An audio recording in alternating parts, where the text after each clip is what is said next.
Father has returned. The Dynasty Daddy is back from Switzerland. Jeremy, how was it? It was great. Lots of relaxing, traveling, learning how to use the train app. I don't know. There's a Switzerland train app that maps everything around, and that's an app I probably won't have to use for a long time. But yeah, it was great. I mean, the Alps are phenomenal, almost as phenomenal as answering trade questions. So There you go. I know. I'm pumped to get back into it. I had a feeling the past 2 weeks, Tuesday at 9 p.m. Eastern time, it felt like something was missing in your heart in the motherland. It was like at 5 a.m. that time, or not 5 a.m., but 3 a.m. There you go. 3 a.m. Something was missing. You woke up in the middle of the night, cold sweat. Well, we'll fix that for you. You're back home. Let's get it going.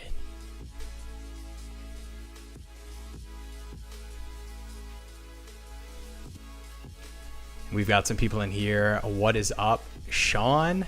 Already got some questions. I say we just hop on in. Yeah. But I appreciate the fire emojis. Jump right in. Mick McDaddy, Graphic 13. Let's get into this.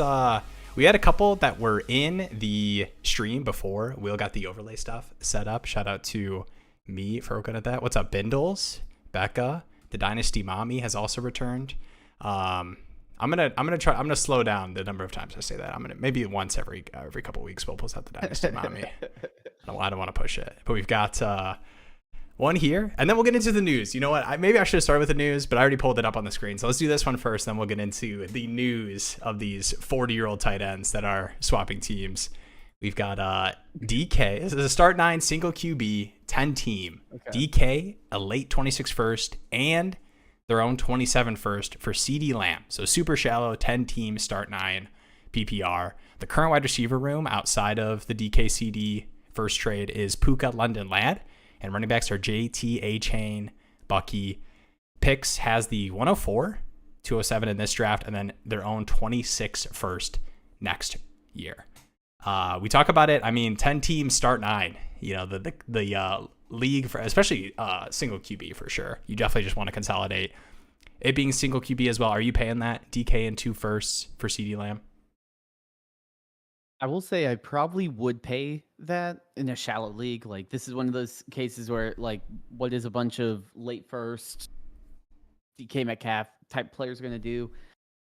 I would be open to trying to see, like, I don't know what you're looking at with like the 104. Maybe you can get the 104 that you have. Maybe you can get extra value there and do like the 104 with DK and not have to give up your 27.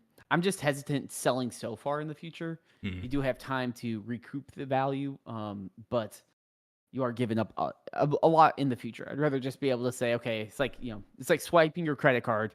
It's like, okay, I can pay that off. I can move on. It's different when you're like, okay, I have to swipe my credit card and then I have to wait years before that debt's paid off. And then you have one of those, it's like when the NBA team does a weird trade and then it's like, okay, or the Panthers. The Panthers is a great example where it's like the Bryce Young deal. And it's like, okay, every year for the past 3 years of my life, it's like, oh, we're updating this. It became, Caleb Williams and DJ Moore and Luther Burden. And then you're like, oh my God, I gave up that much. So that's kind of one of those things where it's like, the closer it is to now, I can kind of encapsulate it. But in a shallow league like this, I mean, it's fair value. I wouldn't say don't do this. Yeah. I don't know what kind of crack they got in Switzerland that you've been smoking. Give me the CD side easy.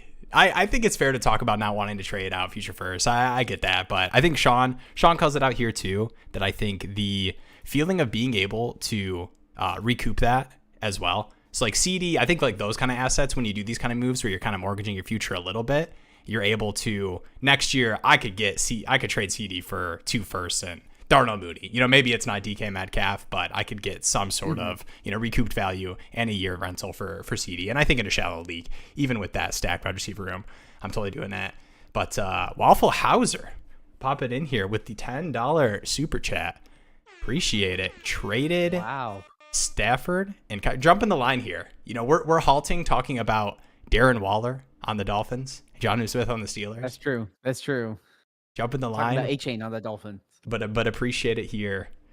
Traded Stafford and Kyren for Achane. Tell everyone I'm a genius or an idiot, but tell us why either way. Also nice to see Billy Ray Cyrus. Hope your heart isn't achy or breaky.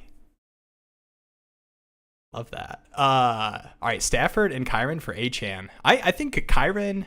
Here's my only thing with. I mean, I love the move because I think it would not surprise me at all if this is the swan song. We get 2 more years of Stafford. Not knowing the full league format, I assume if you're comfortable trading away a Stafford, your QB room is strong enough that you're fine making that kind of pivot off of a solid QB2 for the next couple seasons for that kind of move. I will say the only thing about, and this is more me talking about the Kyren FUD and hate I've been hearing and experiencing. Just with the excitement with the draft pick and everything, we're gonna get a Kyren contract coming here soon. That's just gonna happen. But even with all that being said, I do like the move for Achane. You think differently? Yeah, I mean, I think I would say I would do Achane. Kyron's just one of the weirdest assets to value when it comes to, because I'm like, in a way, I'm like, okay, like process wise, is Achane and Kyren gonna score similarly? I'm like, probably. I mean, like, I like realistically, like Kyron's been pretty dominant, and like you can obviously nitpick him, I mean, but like at the end of the day, it's he's still going out and scoring fantasy points, which is what I want. I just feel like Achane is such a safer pick, and he also has like the team is more committed around him, and especially with. I know we're saving a little bit of the drama conversation for later, but with the developments of Jonnu moving, Achane got a ton of the underneath work, and I still imagine without Jonnu there, that workload is going to be there from the passing game. So I definitely do like it. Kyron's just such a weird case to me because it's like I've never had a player where I just have a stink on, and I'm just like, nope. Like you do have to just admit that he's probably a locked in RB1, for the next 2 years or so, and it just doesn't feel like it. It feels like it feels like the second I commit, the floor's gonna fall out, and I'm gonna be like, oh man, like I just was like, fine, Kyren finally gets my approval, and then he becomes a bust. So it's just like one of those weird profiles that just doesn't sit right. But if it doesn't sit right with me, probably doesn't sit right with other people. So, it's something where it's like, if you can get the sure thing of an Achane, I think that's probably the best play. And 2, like, I don't know the format, but in a shallower league or something like that too, you just want to get the star.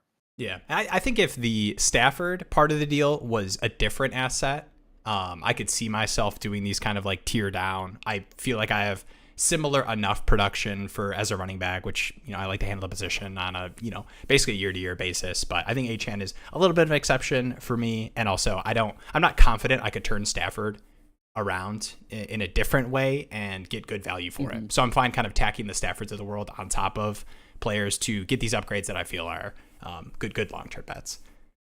So hopefully that was $10 worth.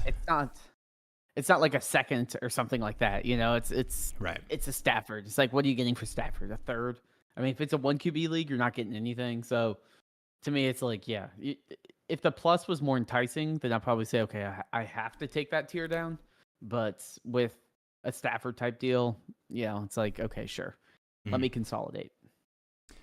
All right. I think we do have it was one of the earlier questions in the YouTube chat. So we'll do the news thing right here before we get to more of the questions, but we'll be quick. We'll be quick. I see a lot of questions on there, but obviously the subsequent moves here, we had the Steelers trading for Jonnu Smith, a part of that bigger deal. And then shortly after, which if I'm reading the tea leaves, I assume there was some sort of setup or contact with the rep, what have you, or maybe it was Waller's agent or his label, but for the rap career. But we have Waller to the Dolphins and Jonnu to the Steelers. Just kind of quick hit thoughts, and I'll pull up we'll do Jonnu first because we had a Waller FAAB related question, because obviously I assume that's the more interesting aspect leading into tomorrow when waivers are running for FAAB bids. So give me your Jonnu take first, and I'll pull up this Waller question.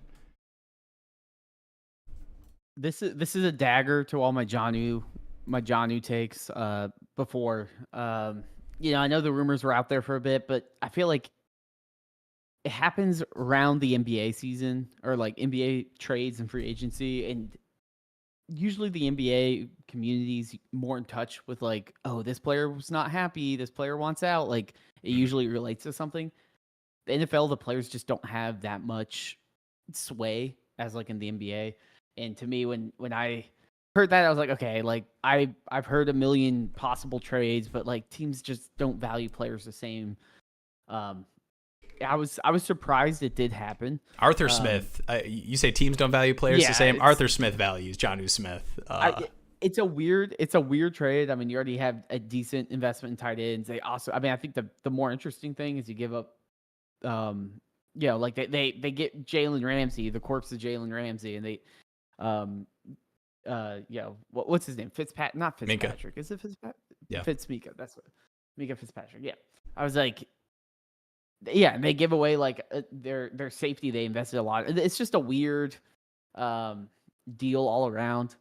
But to me, for Jonnu, it probably takes him from being a guy that could be a top 6, kind of locked in tight end 1 to like hopefully he's a tight end 1. He'll probably still have a decent sort of route. And 2, we got to sit here and say, okay, what does that offense look like? You got Aaron Rodgers, you got DK Metcalf. Jonnu realistically could be the second option in the pass game there. And now, how many targets is that? Is that going to be a super valuable offense? Are they just going to run the ball a million times? I don't know, but I do think Jonnu does still have some opportunity and upside, but it's definitely not the same as what we saw at the end, where Jonnu literally looked like the best tight end in the league and was dropping 20 points per game, and it was honestly like the focal point of that Dolphins offense towards the second half of the year. So to me, it's kind of a bummer. It's one of those things where it's like, oh man, I thought I had a decent value. Now there's more uncertainty around Jonnu as a player. Kind of falls back underneath the guys like the Njokus and the guys that have that more locked in role that you feel good about. Yeah, I think, and John P's calling out here saying Jonnu's never had a good QB until he played with Tua. Obviously, the Falcons Ritter situation, and then previously with Ryan Tannehill. Those are all Arthur Smith offensive coordinated teams. The tough thing with Jonnu is, man, if you just go back to some of those Titan seasons and you kind of go year for year with the teams that were OC play calls through Arthur Smith, man, just had some spike weeks for sure, but also just season-long target totals just being right next to Anthony Ferkser, third in the pecking order behind A.J. Brown and Corey Davis for some of those seasons. It's tough for me to get excited about Jonnu. I'm assuming all of the negative things that people have said about DK to Pittsburgh, you just have to apply to Jonnu situationally. And I think a lot of people also kind of do the corollary of last season, that the demanding targets with Tyreek and Waddle and Achane being kind of a system of a broken offense, and that needing to be like super low ADOT, get out of the hands for Tua. So I'm not super excited for Jonnu. I think if you were making the Jonnu bet, I think it just, like you said, it is a dagger to the heart a little bit, just in terms of hoping that maybe it isn't 100% of what we saw kind of in that stretch last season, but it's a part of the offense alongside Achane, those low ADOT stuff.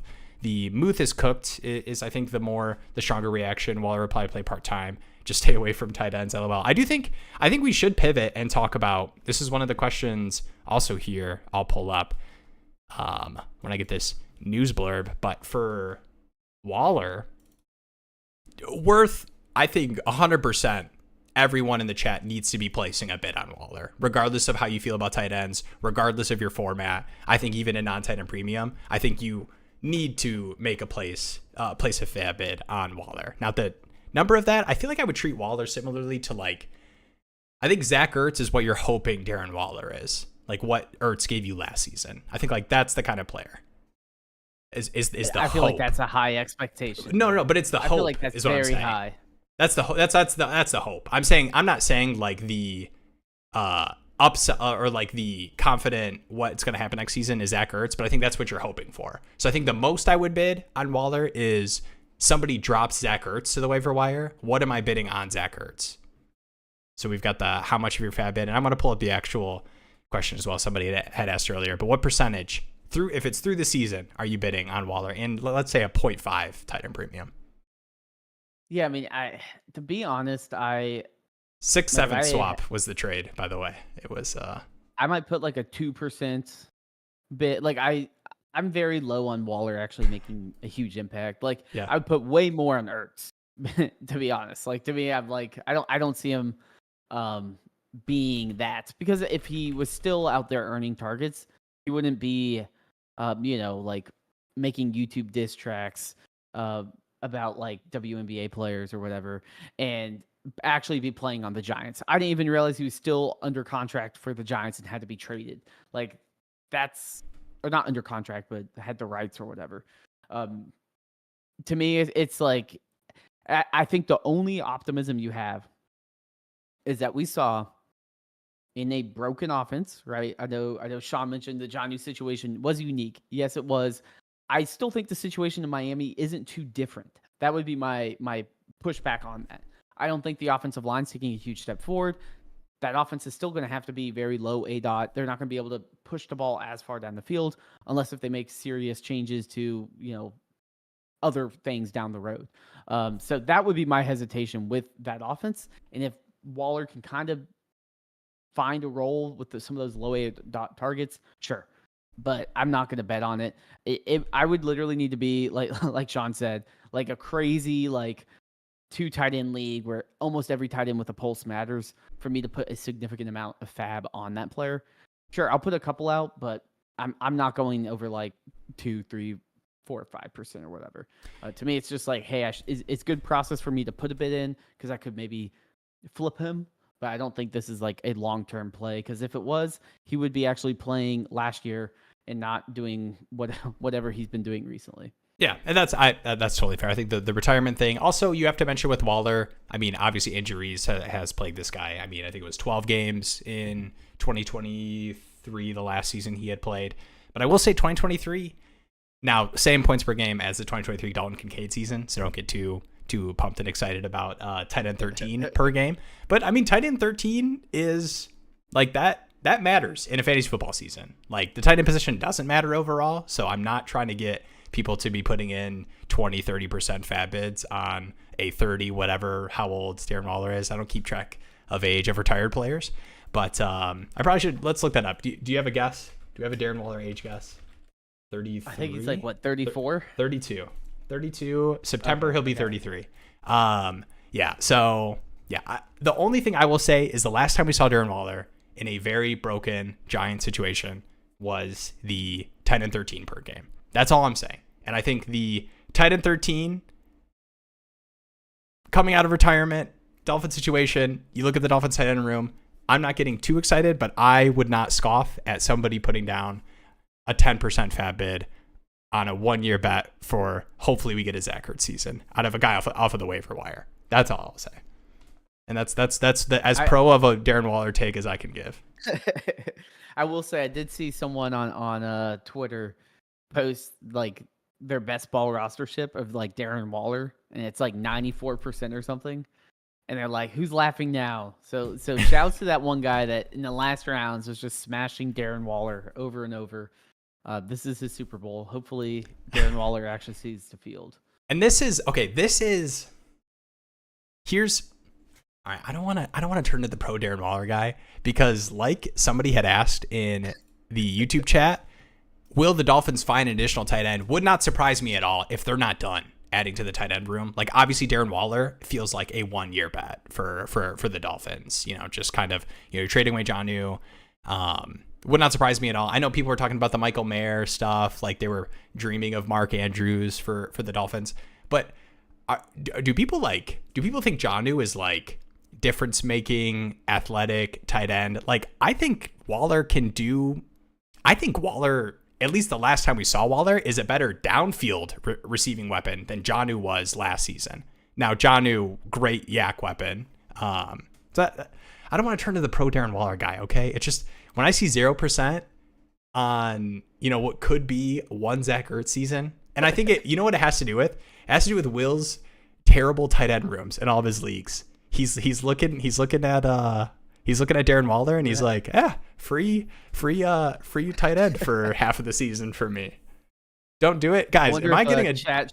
I wonder if chat thinks I should take the shovel away from you from digging the Darren. All right, let's get Darren Waller off the screen. That was too much time devoted to 30-plus-year-old tight ends, and we'll start hitting these questions. I'm calling the speed mode on myself here. Sir Loin here. That's a banger name, Sir Loin. Got the little bear. I'm gonna check out this channel. This looks too legitimate to just be somebody who's here for Dynasty football advice on YouTube. All right, 12-man, full PPR. You get a rushing bonus +2 for a 200-yard game. It's crazy. Or do you? Wow. How often do running backs have two? It's probably total yards, maybe. It's still insane. Regardless, it's only +2. 40, 50-yard touchdown, 1 and 2 point bonus. Real quick, are you a pro bonus guy, big play bonus guy? I don't like when they stack. That's my only thing. I don't like having a 40-yard play and you get a 40-yard touchdown and you get bonus points for both of those. That's insanity. Yeah, then it can get a little wonky. I don't mind the bonuses, though. I think it can be a little bit fun. I would just say, like, don't make too many. Right? Like, similar to stacking, but if, like, there's a million bonuses, then I'm not like, ooh, I hit a bonus. I'm like, I don't know. That was a big play. There's probably 3 bonuses that were fired off from that. But yeah, I think it can be fun to kind of change up scoring a little. Okay. All right. Well, just generally considering, so I guess the bonuses you would do is good running backs matter. These are 2 good running backs in this deal. I have a good team, but no future first. Would you trade Bijan for Achane and a 2026 first? I would be more curious to how many starters that would be. It is a 12-man. I mean, if we're assuming like start 9, start 10, I could see myself. I don't mind. I love Bijan, but I think Achane is still in that group. I would trade down to and get a first on top. I think too, the key to me is I have a good team, but no future first. So there's a lot, like, you can have your studs, but if you don't have any flexibility going forward, Bijan gets hurt. Hopefully that doesn't happen. But if it does, then all of a sudden, you're the Indiana Pacers, and you're like, well, there goes our next year. Like, we're stuck with Halliburton recovering. So, like, getting that extra first, you can have the flexibility. Sure, you're probably giving up a little bit of the points per game, but I mean, Achane's there, and then you also have that first. So if Achane gets injured, you can use that first. If no one gets injured, you just have an extra first. If your wide receiver 1 gets injured, you need to do something. You kind of have more ways to patch it. That's why a deal like this, I'd be more open to doing, mainly because you got that I don't have future first, and this kind of addresses both needs. Your team is still good with Achane. Bijan's not the whole reason your team's good, and you pick up that future first, which you desperately need because a good team can be good, but you need picks, you need future, you need things that you can actually move. When people know that you need something to actually keep things going. Yeah, no, I love this. Yeah, the real quick thing I'll say on the Achane Bijan, obviously give me the Bijan bet if I'm just going per game next season. I'm betting on 2 players, but Achane's going late second underdog draft right now. Bijan's a first round pick, and if you look at the splits last season, I don't necessarily know if Achane will replicate the receiving that we saw in the games with Tua, but the with Tua and without Tua splits last season were jarring. So it would not surprise me at all if Achane is close enough that you full season are laughing your way to the bank with an extra first for, like you mentioned, flexibility and not giving up competing. That's the thing with a lot of moves when teams don't have their first and they're trying to get their first back or acquire first just to have flexibility. They're usually giving up like strong production or a ton of age. Like you're trading down to like David Montgomery in a first or something from like higher tier running backs. McCaffrey or and it's like you're getting up like an old guy. But like your window's still very much there. You might lose 1 year on like an age premium, but like who cares? Especially at the running back position, it's not like a huge premium. He did say it was a 12-team start 11. Oh, that helps. And his other running backs are give me the extra Aaron first. Jones and Javonte. So it's like, I think that's perfectly fine. Extra first in a deeper league even makes it more valuable. Yeah, no, I love that. Did you see? He said he had plans to make it a barbecue channel. Oh, shoot. Okay. Hey, don't give up on your dreams. Hey, if I'm not a don't give up on your dreams example, I sent Jeremy an email out of the blue. I recorded a 2-minute video telling him that we should start a Dynasty Daddy Trade Show YouTube channel. And look where we are now. Tuesday night with you all. Don't give up on your dreams. Let's get it. Let's almost 1,500 subs. There we go. 1,500 subs. We're getting there we go. I want to see a barbecue video by the end of the year. You know, you got the summer coming up, Sirloin. Let's. I'm gonna drop you a sub right after the stream. All right. Just I'm pre-subbing. I'm getting it on the ground floor of the Sirloin channel. An angel investor in this YouTube channel. Heck yeah. All right, here we go. I just pulled up the any advice appreciated. Love the site. Appreciate it, Mac. Or I guess I'll shout out to Jeremy for the site. 12 team 1 QB PPR. Currently have this trade sitting in my inbox. So this is 1 QB, remember. Terry McLaurin and Kenneth Walker for JSN. I like cashing out on Terry, but I still believe in K9. Ooh, just in general, 12 team 1 QB. How many starters we got? That's McDaddy probably Pro. Key. Yeah, because I think Terry's about to get an extension. I mean, obviously, give me JSN, but I think in a deep enough league where I like really like having 2 players, if we're pushing 12 teams, especially in these single QB leagues, like having difference making positional advantage, I'm assuming, you know, just warp line differential for somebody that doesn't play in single QB leagues. I'm just assuming that it matters a lot more to, especially in deeper leagues. But yeah, let us know. 12 teams start 10. He says the 12 teams start 10. I think the big, and I just plugged his username that he gave us into Dynasty Daddy to reference. I think the big thing here is like a 12 team start 10. To me, Jason is more of an asset from like a dynasty perspective, and I can probably do more with him. And I can give you a little breakdown of his running back room right now because he's got a pretty robust running back. I've got it here if you want me to pull it up. Yeah, you can show it up. I'll read it off. I mean, he's got Hampton, Henderson, so 2 young guys, Kenneth Walker, Scadaboo, Chardonnay, Pacheco, Pollard, and then a bunch of other dart throw guys. Mm-hmm. To me, I don't know. Like I think I'd probably take it just knowing that I'm getting kind of the bigger long-term asset here, and assume that if I do need a running back, if I need an RB2, RB3, I can go and take my second next year. I can trade, a Trey Harris or Shaheed or something else. And yeah, this team is going to win. Like you have a solid contender here. I think with the context, give me the younger player. Give me, let me get off of these 2 older players. Kenneth Walker, trade rumors everywhere. We could be here next week talking about Kenneth Walker to, the Bears or something. And it's like, okay, well, how's that going to shake out? So to me, I'm like, hey, this is a pretty decent cash out on Terry McLaurin, which no one wanted last year. So to me, I would definitely say JSN is probably the way to go given this roster.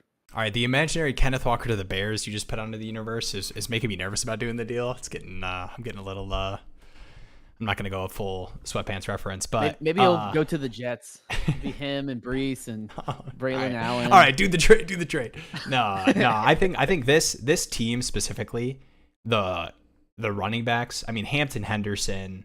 I mean, obviously you got like Scadaboo as well. Just looking at the receiver room. Just imagining BTJ, Travis Hunter, JSN. I like it. And you got 2 firsts for next year as well. You've got your own picks in 2027. I think you got a lot of picks.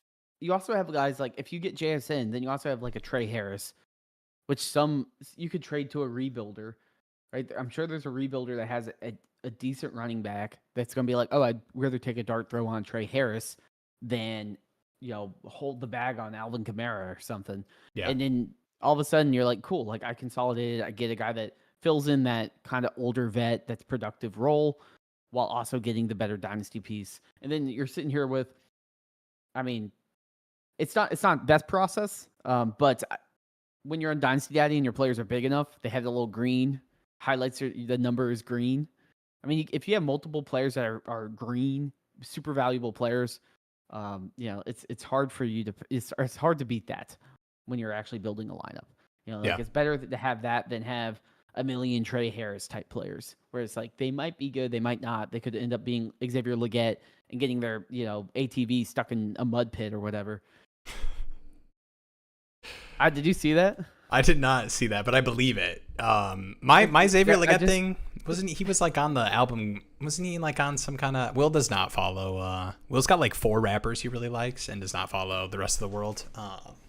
He was on like a rap video. I don't know. I just want Leggett to be good. Just like obviously I'm a Panthers fan. This might be a random little side box here. I just want him to be good because his personality is just so funny. Like it's just he's eating raccoons. No one understands what he's saying. Like he's in rap videos. Like I'm like, we just need a little bit of that silliness in the league. If only he can figure out how to be dominant. Yeah, like, that would be amazing. I'm happy to hear that because I was worried about the Panthers. I don't want to call you the average Panthers fan, but the average Panthers fan feeling about Leggett post drop in that Eagles game. That's what I was concerned about. That would like my only hope is I know he had surgery on his wrist, and he was dealing with the wrist injury for like half the year. Okay, so I'm hoping his dropping issues are from that. I'm not very hopeful on him being anything special, to be honest. I think it's like kind of how you feel like about like a Keon Coleman, where it's like he has a role, but for give us fantasy, a couple weeks, and he's not like an interesting type player.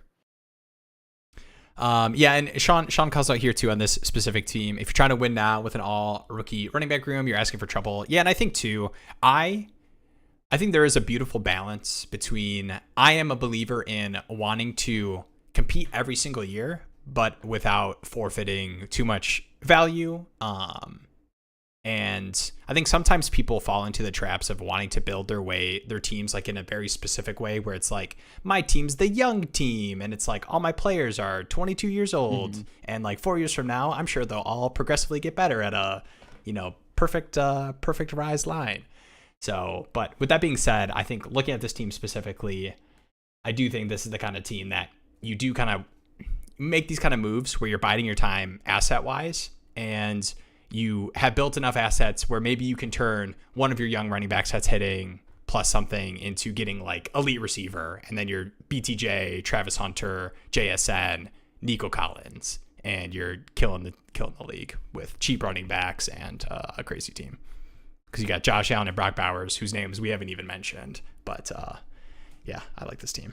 Yeah, that's a great. I mean, I will say too, like I do agree that like you can't sit there and say, okay, cool, Henderson's gonna come out and put up 22 points per game, but it's again like those are high value long term plays, and to me it's like I can get not completely Kenneth Walker production for much cheaper than Kenneth Walker prices, and that price is much closer to like hitting its expiration date.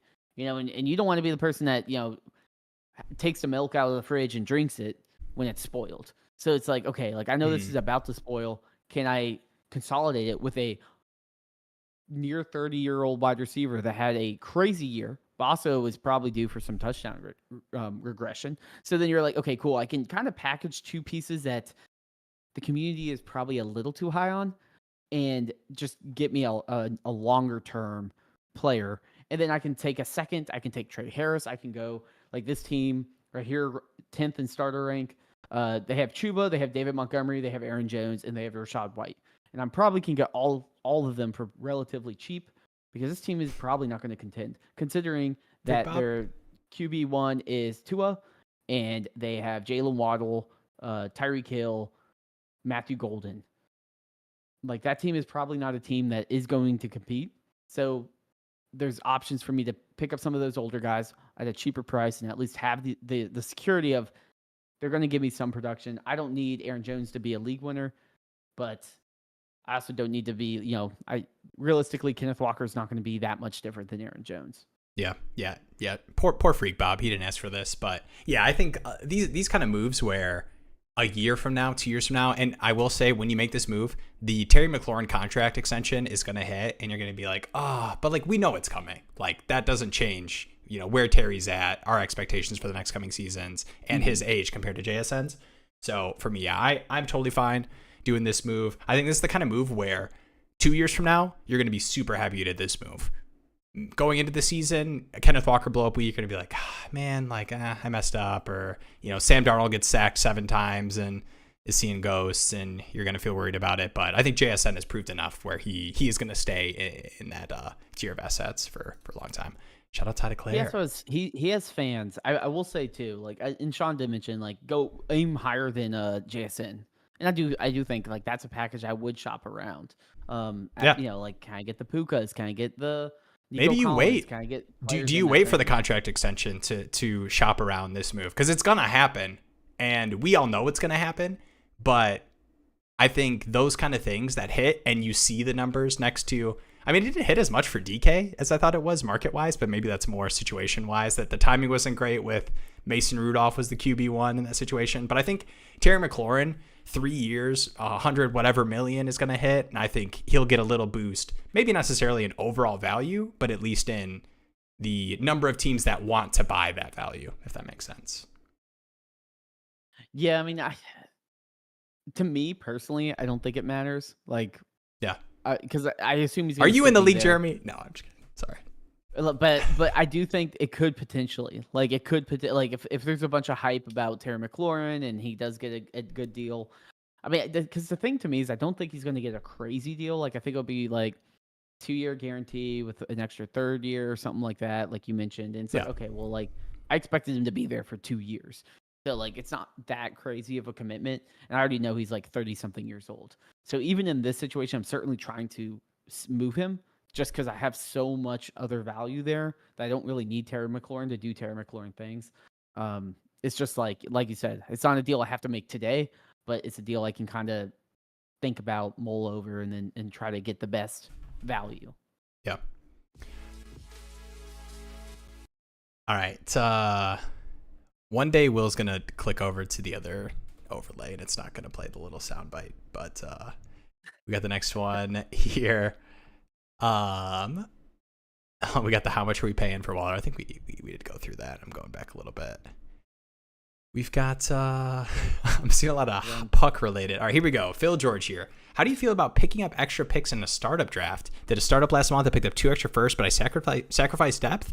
Thoughts? I'm a big 1-year punt believer in terms of the value you can get for certain assets. Now, I think it works a little bit better in the years where, like, Kyler was hurt or Deshaun Watson was suspended for 14 games. Maybe not that specifically, but certain, injured players or whatever. I will say the one kind of thing is most teams are competing out of a startup, or at least have built a team that can compete, or at least in my experience. So I feel like the deals are on the table for me to be able to trade away running backs or trade away players that are hitting redraft wise for that season to get picks and value. But obviously it depends on what you're sacrificing. If you're moving out of elite, wide receiver, quarterback assets in the first 3-4 rounds, I'm not super excited about it, especially with the value you can get at the quarterback position in Superflex drafts in the 4th and 5th with Purdy and Goff and Dak. But yeah, I'm definitely all for it relatively. I guess, do you have any rules or thoughts about sacrificing depth to get extra first in a startup?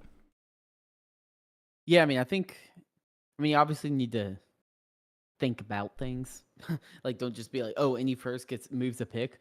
But in general, like, I think once you get to the range where it's like, some people really have their guys, but it's like once you get, I think around like, once you get to like the 4th round, I'd say around like the 4th, 5th, 6th, like once you get into those rounds, then I'm really trying to just move back, let people trade up, and then like I'll toss any sort of second, any sort of future second or later pick, like just trying to squeeze out any of those picks, because if you can get out with an extra first or so, and then like say they pick a player and you pick a player and they both end up about the same, then it's like cool. I also just get an extra first.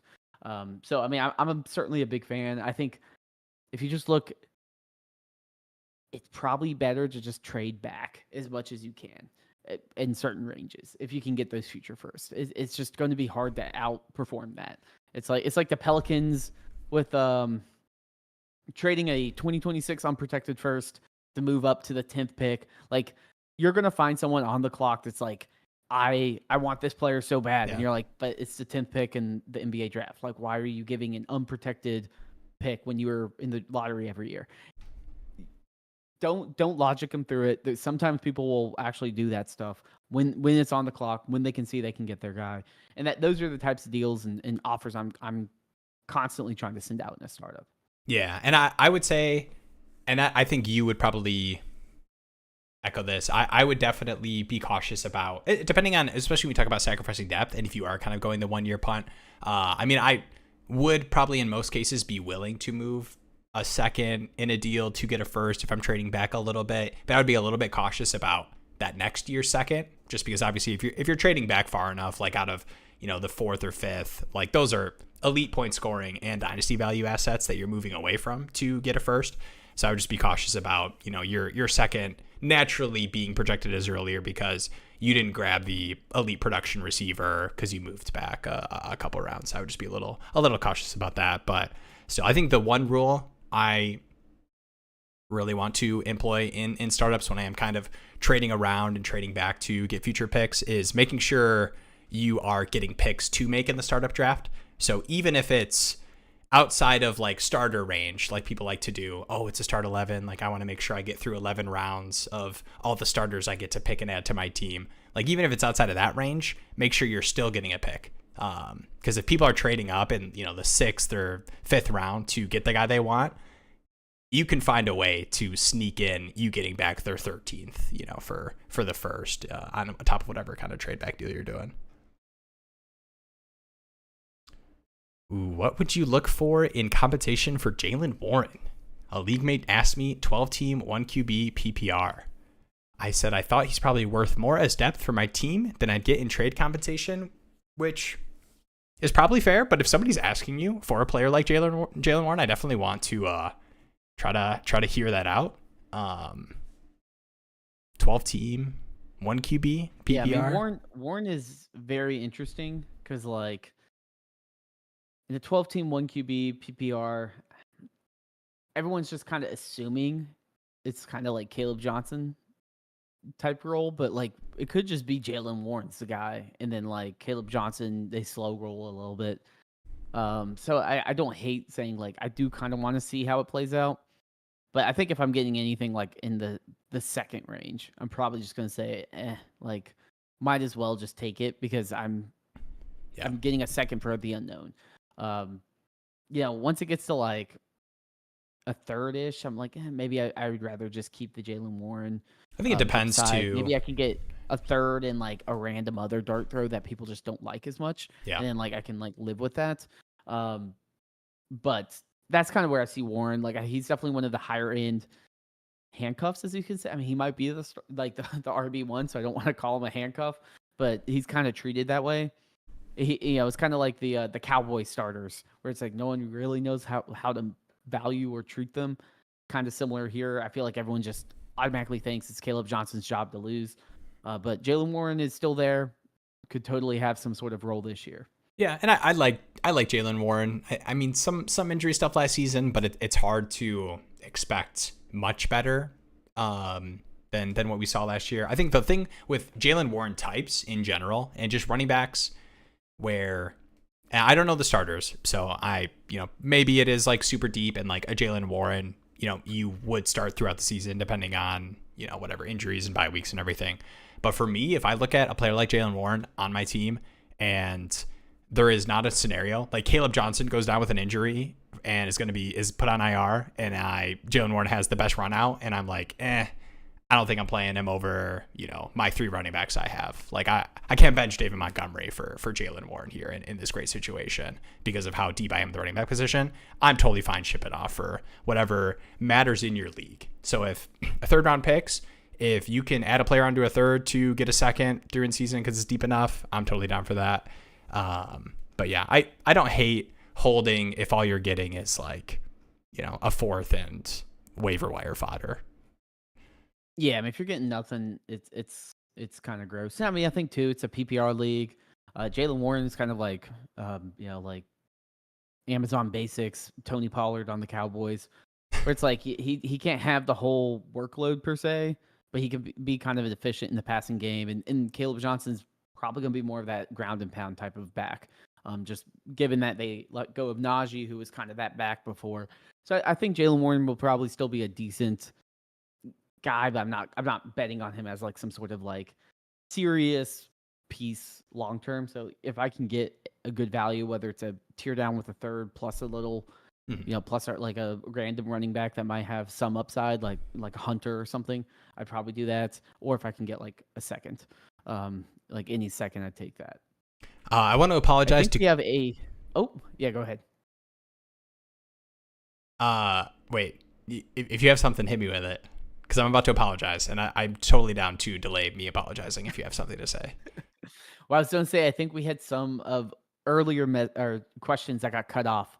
I was going to apologize for. So okay. Here, Coop Cooper, and then I'm going to pull up another one as well that we have that was cut off before. I would like to apologize, but in my defense, this message was right next to breaking. It appears Jeremy has doo-dooed his pants again. So my apologies for that, but I think we can understand there might be a reason Will was skipping over that section of the.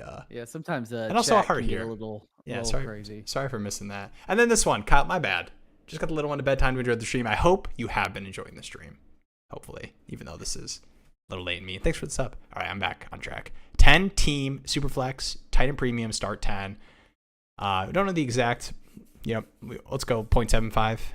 Kyler, Caleb, Fields, Genty, Bucky, Kamara. This is a 10-team start 10. Chase, Neighbors, BTJ, Ladd, Adams, Bowers, and Joku. What a team. Would you tier up at QB? Tried Kyler and Ladd for Burrow and Olave, rejected. I don't know if I would really. I guess with this kind of team, I could see you trying to do the tier up just because you have Chase, Neighbors, BTJ, and Devontae Adams, and it's a 10-team start 10.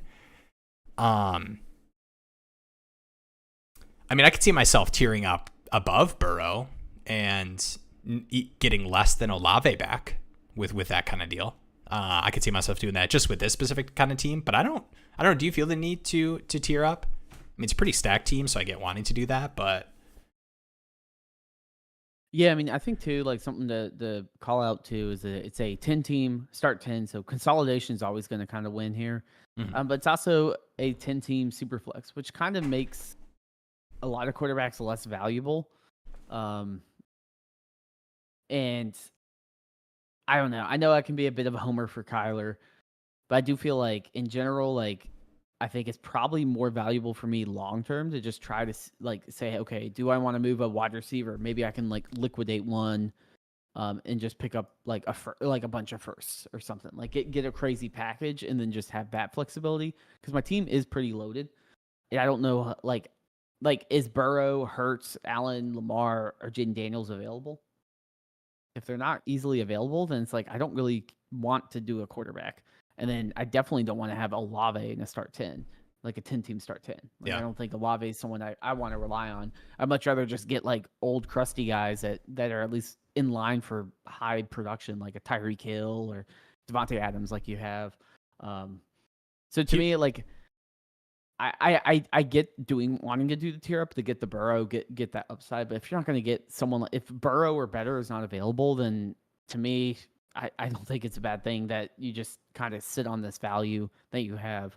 And maybe someone really likes Ladd or BTJ and you can, pick up 2 firsts plus an Olave type or something, Waddle plus 2 firsts for BTJ or something.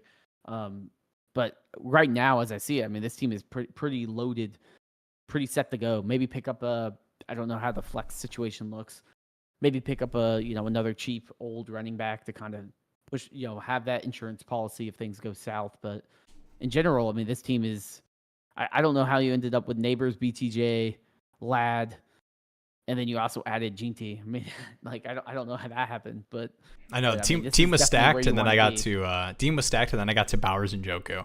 I think the thing that I would do for the tier ups, and I like to approach trades this way. Like I'm very straightforward. Let's get down to the nitty gritty. People will tell me they want a player, and I know people like to hold their cards close to the vest and kind of do I want an offer, send me an offer, and I get that, kind of playing hardball a little bit. To me, I'll tell you the type of deals that I'm interested in, and I'll let you put together the offer based around those things. So what I would do is I would go to whichever, and you can go to all three, Allen, Lamar, Daniels owner, and say, hey, which of my QBs plus what gets me that player. And I would try to target the ones that are maybe hurting at wide receiver or, whatever. And you could see kind of do a pivot. So maybe like the hurting at wide receiver and you're hoping that they go, okay, I would do, Caleb and Ladd for Josh Allen or whatever. And then you can kind of go from there conversation wise.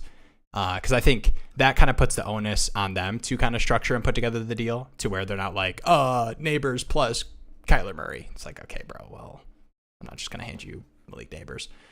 But yeah, and I'm fine with this QB room. I don't think you need to do this, but I would be willing to just with how shallow the league is and how stacked your wide receiver room is. Yeah, I mean, this team is pretty stacked. So you're in a good spot. Maybe too, like Caleb is someone that people value more in this type of league than Kyler. I know Kyler's like definitely underrated. And I probably value Kyler a little too highly at this point. But I see Caleb's like what, QB7, QB11 on Keep Trade Cut. So I mean, some people will very much value Caleb Williams. So you honestly might get more luck with a Burrow or better type deal if you lean more into saying, hey, it's a slight quarterback downgrade than saying, hey, here's Ladd McConkey. Which some people like Ladd and like will totally pay that price, but I think a lot of people kind of have that like Bucky Irving type of taste to it where you're like, maybe it's a little rich. Maybe it's a little rich. I need to see him do it again to really believe in him. Yeah. And I know you had called out the messages from earlier, so I do have one of them here. 10-man full PPR contending. Would you trade AJ Brown for Nico Collins straight up? I have Nico ranked over AJ Brown in Dynasty in a different tier as well. Not that I'm totally out on AJ Brown and not that I care that much about the age discount between the two. But for me, I'm expecting Nico Collins to outscore AJ Brown at least per game next season. And I do think there could be increased passing volume for the Eagles, but I'm not in the business of making bets on things that I don't feel like I have strong evidence to make bets on. So yeah, give me Nico Collins straight up on most teams and contending as well. Yeah, I mean, not to sound like a broken record, but to me, even if you look at the prospects, it's the exact same. Nico Collins is in a more pass-heavy offense, and they brought in a lot more weapons around him to hopefully make it a little bit easier for him to get the ball. Not saying he had an issue getting the ball before, but I mean, he was also leading the league in receiving yards. I've done that spiel before. And he was on pace to being literally like a top 5 wide receiver on the year before the injury. So to me, I just believe in that more. And potential spoiler alert, but if you haven't checked out the new video on the channel, the players to buy now, definitely check it out after the stream. And maybe you'll hear a little bit about a certain wide receiver for the Houston Texans. Maybe. True. We'll see. You'll have to check it out to find out. But yeah, I think we're both on board there. That was one I definitely should have pulled up earlier. I will say, are you our pro Nico takes. No, but go ahead. Are you concerned at all about AJ Brown's age from a dynasty value perspective? Because I think he's sitting at the border of like kind of the drop off for a lot of people, I feel like. Yeah, I think we're already starting to see that, but I think for elite producers, that descent is as slow as their good production is, and I still expect elite production from AJ Brown for the next couple of seasons. So, like, yes, 3 seasons from now, we could be talking about AJ Brown in the Mike Evans range, where it's like, yeah, he's getting pretty old, but like he's still doing that thing. But I don't think that's next season. I think that's 3-4 seasons from now. So I don't have issues with the AJ Brown age thing. It's just at this point, I will take the younger receivers that I expect to at least give similar production. And I think Nico Collins outscores AJ Brown. So yeah, like that kind of range, give me the younger guy. Yeah, I completely agree. And I mean, just something too, like AJ Brown over the past 18 weeks has averaged 14 points per game. He currently sits at 10th on current season ADP based on underdog and a bunch of other ADP aggregates. So, I mean, but if we look at Nico Collins is currently at 7. So, people like Nico Collins. And Nico Collins did average 14.7 points per game. But if we looked at his first 5 weeks, it was, I don't have the quick math, but I mean, he broke 20 plus points twice in 5 games. So I just think the upside's there. And then you also get a two-year age discount. So he at least will hold that value a little bit longer, which, not everything's about the dynasty value. It's saying a lot coming from the dynasty value guy, but it is important to know how to play points and dynasty value. So if you get an extra year or so to have the flexibility, it's probably worth it. Yep. We got one from Chuck here. This is kind of going back to the Darren Waller conversation a little bit. With FAAB sending, it seems like only 1 to 2 events happen post-draft worth spending significant FAAB on. I might disagree with that. We'll talk about that in a second. Does FAAB resetting change your spending? Also have practically no tight ends. I think maybe the 1 to 2 events in super shallow leagues, I could hear that conversation. But I will say we're not even in full-on mini camp heading into the preseason mode as far as FAAB resets, which I assume most leagues are having FAAB resets around that preseason time, and you get to go all the way through the offseason with mini camps and joint practices and everything. And maybe we can't come up with great examples, but I mean, we're already seeing the Thorntons that people are picking up because he's running with the ones. That stuff happening now. We'll get more confident reports about that, about random players that maybe aren't, here's the thing, not necessarily are going to matter, but people might think matter. Shout out to Neric Prince, right? We'll get those kind of situations and players where it's wow, I just got a third for Deneric Prince, picked him off the waiver wire 2 weeks ago. That stuff will happen. So I would push back a little bit on the 1 to 2 events thing as far as a FAAB reset heading into the preseason, but still, because I mean, we get preseason performers that amount to nothing, but that people care about because it's actual NFL football that people are producing it, and positive reports about players, which every team does say positive things about their players. Yeah, but, I mean, I think you summed it up pretty well there. I mean, it's I'd much rather take a dart throw on a Thornton type player than a 32-year-old that was retired and no one knew about for the past year and a half. And then all of a sudden he comes out of nowhere because the Dolphins are just desperate. I imagine there's more opportunities for those types of stories to come up during, preseason and training camps and all of that. That's where I'm going to be more inclined to say, this running back's getting a lot more usage. There's always those random rookie running backs that rise up the rankings that I'm much more inclined to use my FAAB on than a tight end. Even if my tight end don't matter, I imagine there's still probably a bunch of random guys out there. I mean, there's probably a Taysom Hill. There's probably, I don't even know. There's always every time I look at the league, it's the same tight ends are all available and they'll each score 10 points at different times. Yeah. Noah Fant's probably getting some drops post Elijah Arroyo draft pick. Hunter Henry, Dalton Schultz, Noah Gray, Juwan Johnson. There's guys out there where it's is Waller going to be better than Juwan Johnson? Probably not. So it's I'm not too excited about him unless with what Sean said earlier, where it's a crazy start 2 tight ends, start 3 tight ends, some crazy format where tight ends are a premium position. But in 99% of leagues, tight ends of that range are roster cloggers. Yeah. All right. I told myself I would acknowledge all the nice, sweet comments here in chats. Chef, shout out to you. Sup, all you amazing and beautiful people. Glad to see you started streaming. Me too.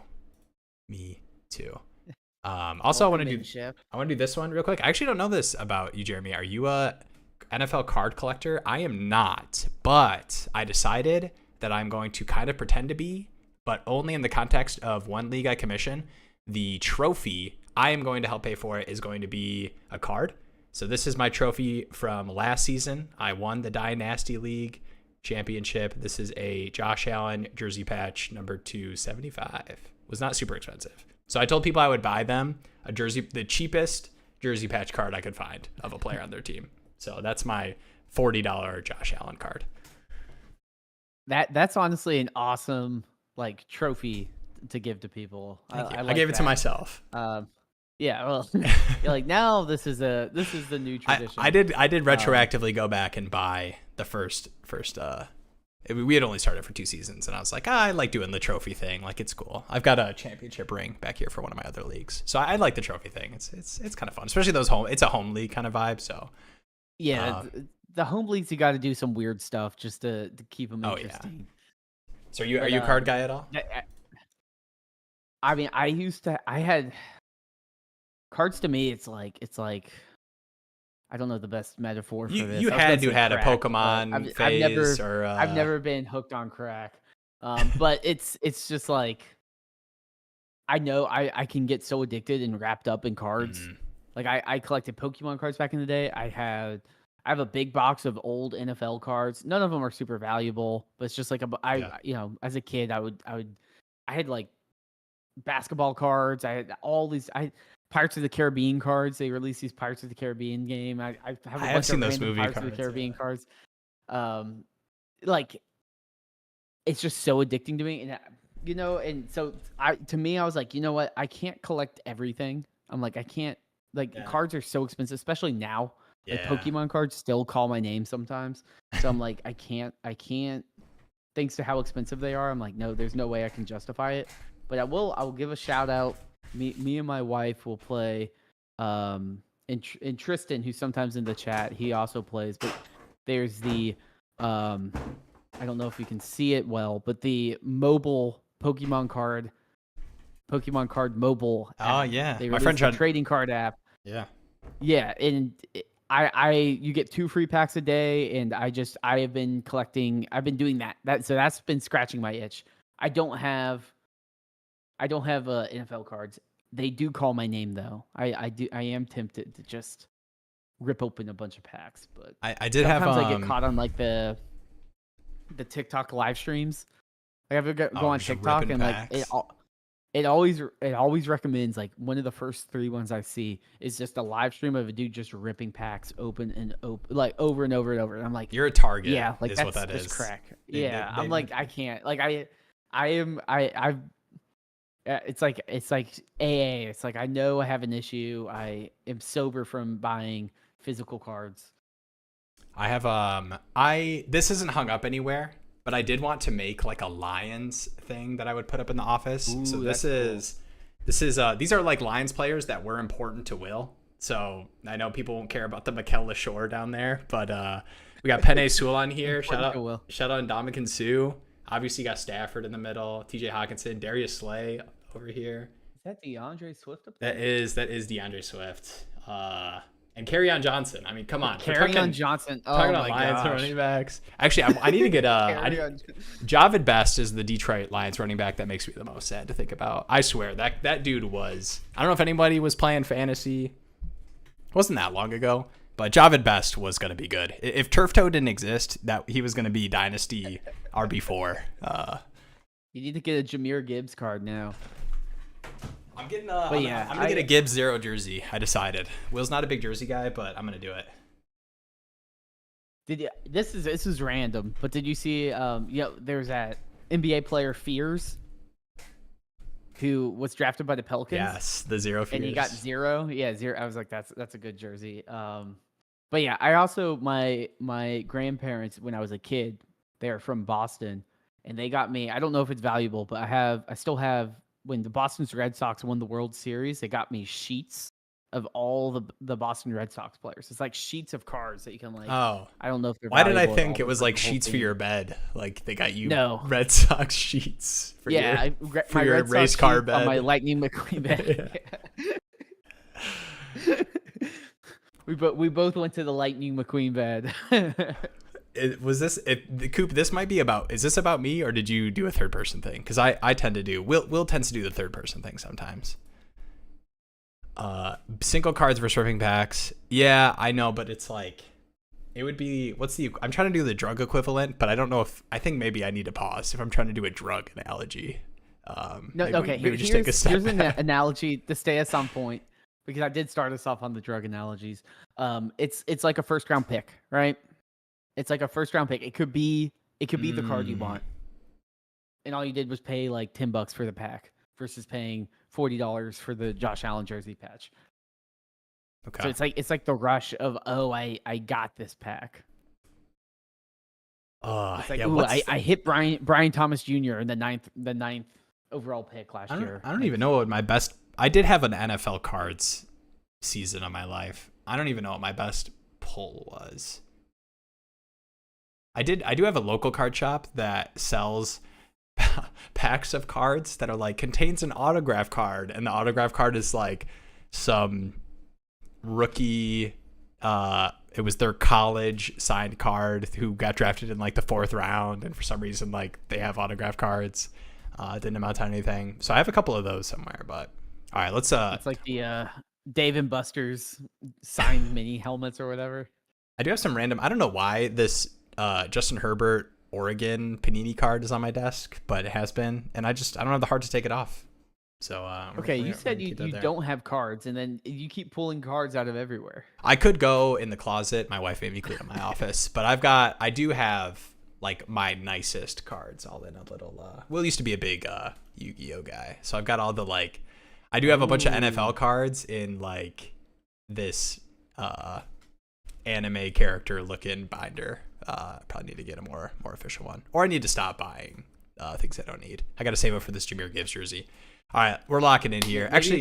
Maybe it's a subscriber channel, like a subscriber milestone. I'm so down for. Oh, there we go. Nice. I thought the subscriber milestone was going to be Will gets to buy and open card packs.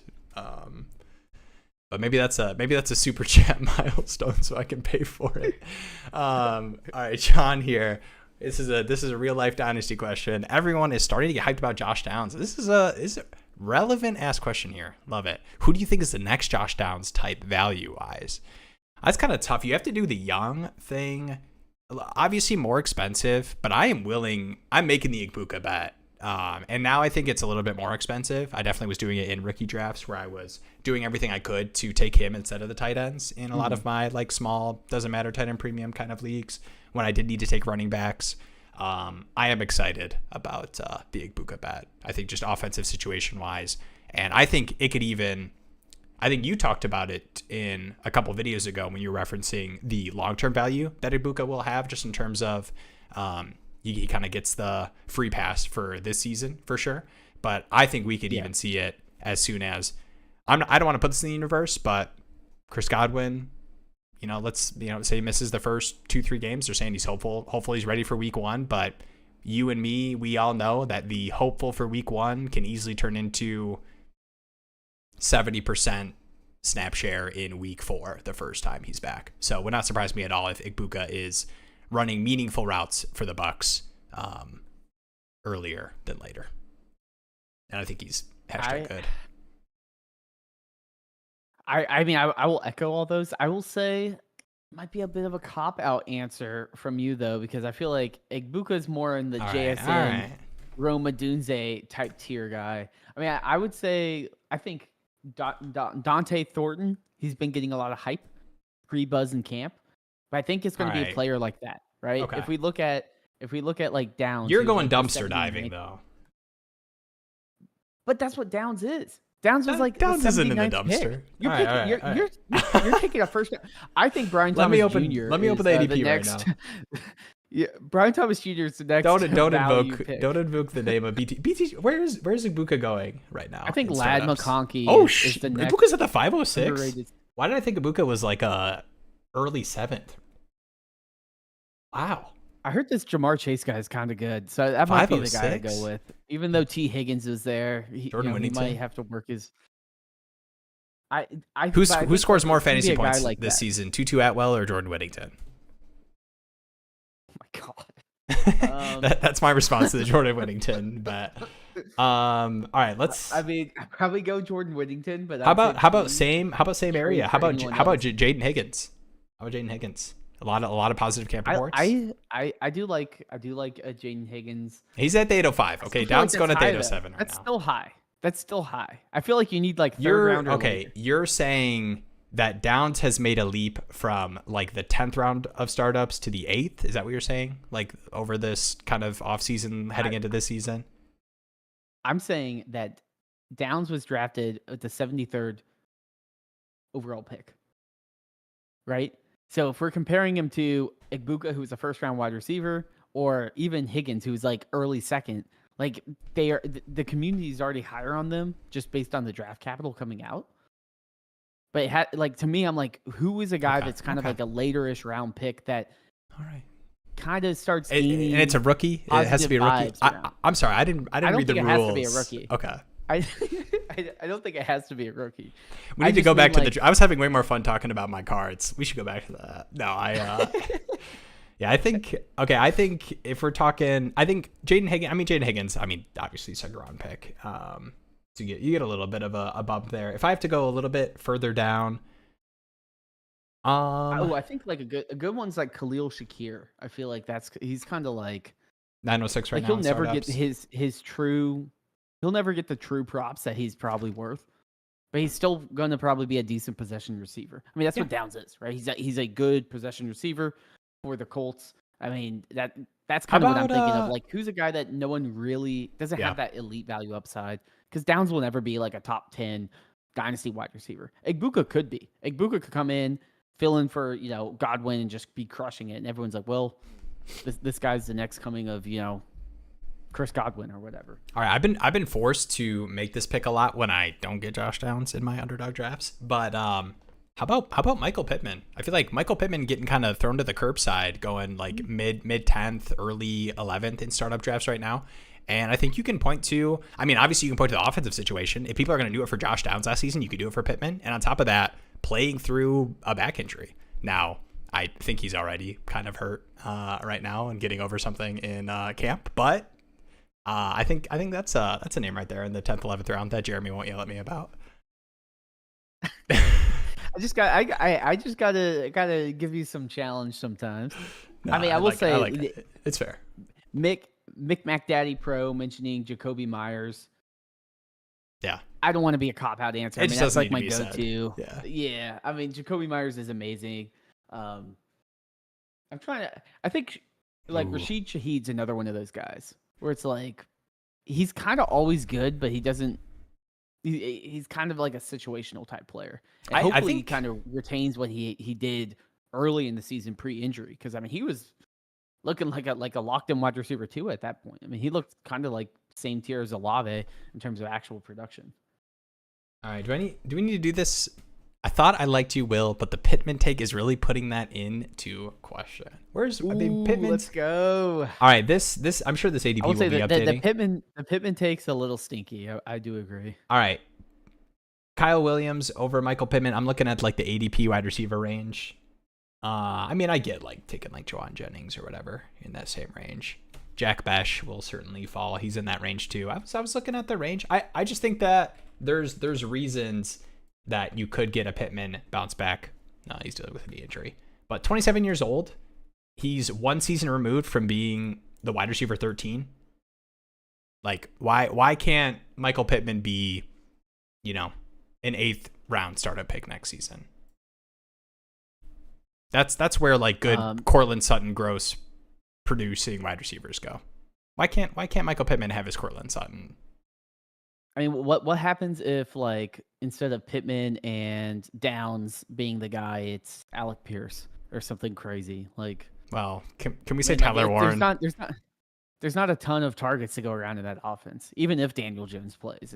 We had a pro AD Mitchell take. Here we go, John P. This is okay. If this is why we're out on I do think, I mean, there's a lot of AD Mitchell stuff with separation, but I think that separation, I think AD Mitchell stuff is like crazy man separation, but like terrible zone, like understanding as an offensive receiver. And so I think there's reasons to be excited about a guy like AD Mitchell, but I just would much rather make the bet on Downs, Pittman, and Tyler Warren. Oh yeah, no. But I guess it's probably the pretty guy I free want for there AD the Mitchell. most is Downs.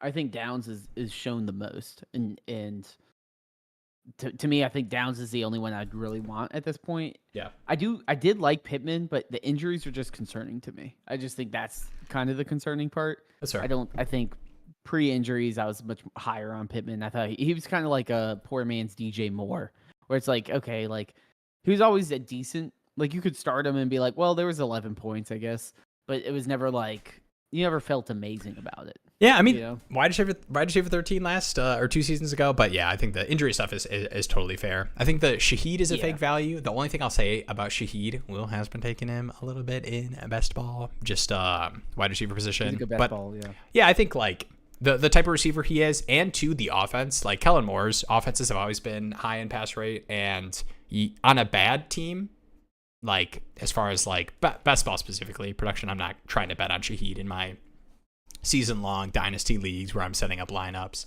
I think there's some merit to wanting that kind of big play receiver versus paying up for. I guess you don't have to pay up too much for Olave, but definitely more than you do have to Shaheed. All right. I mean, I do agree. Shaheed's like a hard. I was just trying to think of players within the. How did we think of Josh Downs coming into the league to now? How do we see him? Type players, and it's kind of like those youngish guys that have shown some flashes, but aren't consistent enough to be in the Igbuka tier. Mm-hmm. I like this one. We're getting some good questions. You guys are kind of hitting tonight. You guys are asking chat questions like it's a show sheet of like, ooh, we got this question coming up. How about this one from Kyle? What's more likely, MHJ to mid-first ADP, which is kind of crazy. If you think about mid-first, like Chase goes mid-first. You know, because obviously you're getting the elite quarterbacks. I think probably it would be like the Neighbors range. Would be kind of like, I think closer, because he is real close to mid-fourth right now, right? He's going like what, early? I'll pull up the mock draft. He's going early third right now. I got 303 on the mock draft simulator I have. So right now, I assume Rice will probably just get some steam and get bumped up, but Rice is mid-fourth right now. Tedron McMillan, that's kind of hard as a rookie receiver. I mean, I'm going to tell you right here, it's probably going to be mid-fourth. Dang. You're just calling it? Not even like a more likely? That's just where MHJ is going next season? Yeah. Because, I mean, like, look at the names ahead of him. Imagine if Marvin Harrison Jr. put up a year like Puka Nacua did. Puka Nacua is still going in the second. I mean, what type of year would Marvin Harrison Jr. have to put up? I mean, he would have to be Randy Moss. I mean, he had to be like, oh my God. Like, I will say it would take like multiple years of him just ripping out crazy ones to be considered. Yeah. In that first round. There's more that would go into it, and I don't agree with it. But if MHJ put up Puka's per game last season, he's going at least where CeeDee Lamb's going right now, if not higher. I don't agree with like that comparison to like how Puka is treated as kind of like a early mid second round pick in startups, but I think that specific situation would push him to right behind Malik Neighbors and around those running backs. But I agree, if I have to make a bet, I would definitely bet fourth round pick versus mid first. Yeah, I mean, it's just so hard to be a mid first. I mean, we're even comparing him to CeeDee Lamb. CeeDee Lamb is 112 right now. Right? We're not even talking about middle. Like middle first is Joe Burrow. Like in what world are you taking Joe Burrow, Justin Jefferson, Jalen Hurts, Brock Bowers, Jamar Chase? I mean, you need consistent years of domination to get there. I hope Marvin Harrison does good but even if he crushes it, he's going to be valued probably around the 205, right? And kind of like Amon-Ra value currently, where it's like, okay, yeah, he's shown some stuff. Hopefully he can keep progressing. People want him to succeed. I think out of every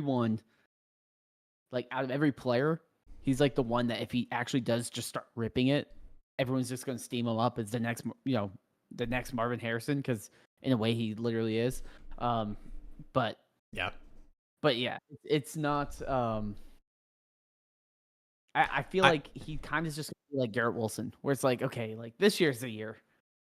Yeah. No, now it's this year. I swear this year's the year. The Jets figured it out this year. This year's the year. And I'm like, no, like I'm over it. I don't want to deal with Yeah. that. That's just kind of the vibe I get. Yeah, I think it's tough too. I think it is even probably some stuff that's outside of Marv's control. I think offensive situation, Trey McBride, Kyler Murray. We've talked about this before for sure, but I just think that outside of like MHJ being as good as that tier, there's probably some offensive system stuff with him not getting the easy stuff a little bit on his own accord, not being great at that. But yeah, I think it would be tough to see that jump. Does Dynasty Daddy have mock drafts? Well, boy, do I have an answer for you. Give him a little right here. show. So this is the mock draft simulator, which is great. You can actually change this by fantasy market. So right here, you see I have ADP Daddy that's pulling from real drafts, but you can change that to keep, trade, cut, these other markets as well. And you can also do an actual mock draft. So right here, you'll see I can set all this information up, and you can do it for rookie drafts as well if you guys haven't had yours already. Actually, haven't had my home rookie draft, and we do it at this guy's house, and he hasn't sent the message out. Should I reach out? Are we getting to the point where we'll need to reach out for that? We usually do it around July. Dylan, if you're watching this, they might be intimidating. Come on. You're like, he's on a YouTube channel. I usually make a goofy video for it too. That's my thing. I'm the goofy video guy. But yeah, you can change like your live draft configurations. You can do. I like the setup too, where you can do like the draft randomizer, where you do like chalk, where if you're actually doing the mock draft, it'll follow closely to what those markets align to. Or I haven't done a crazy one. Maybe I need to do that just to really get a feel for understanding. But I will say we've all been in some crazy startups, so that might not be a bad. So I like a little bit of the randomness.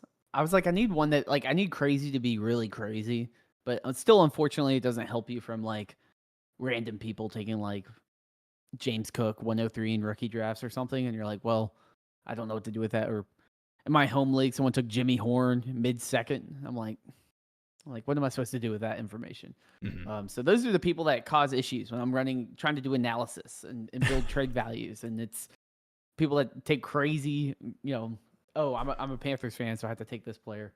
Mm-hmm. I will say, just to touch on while we got the board up and all that, but yeah, we got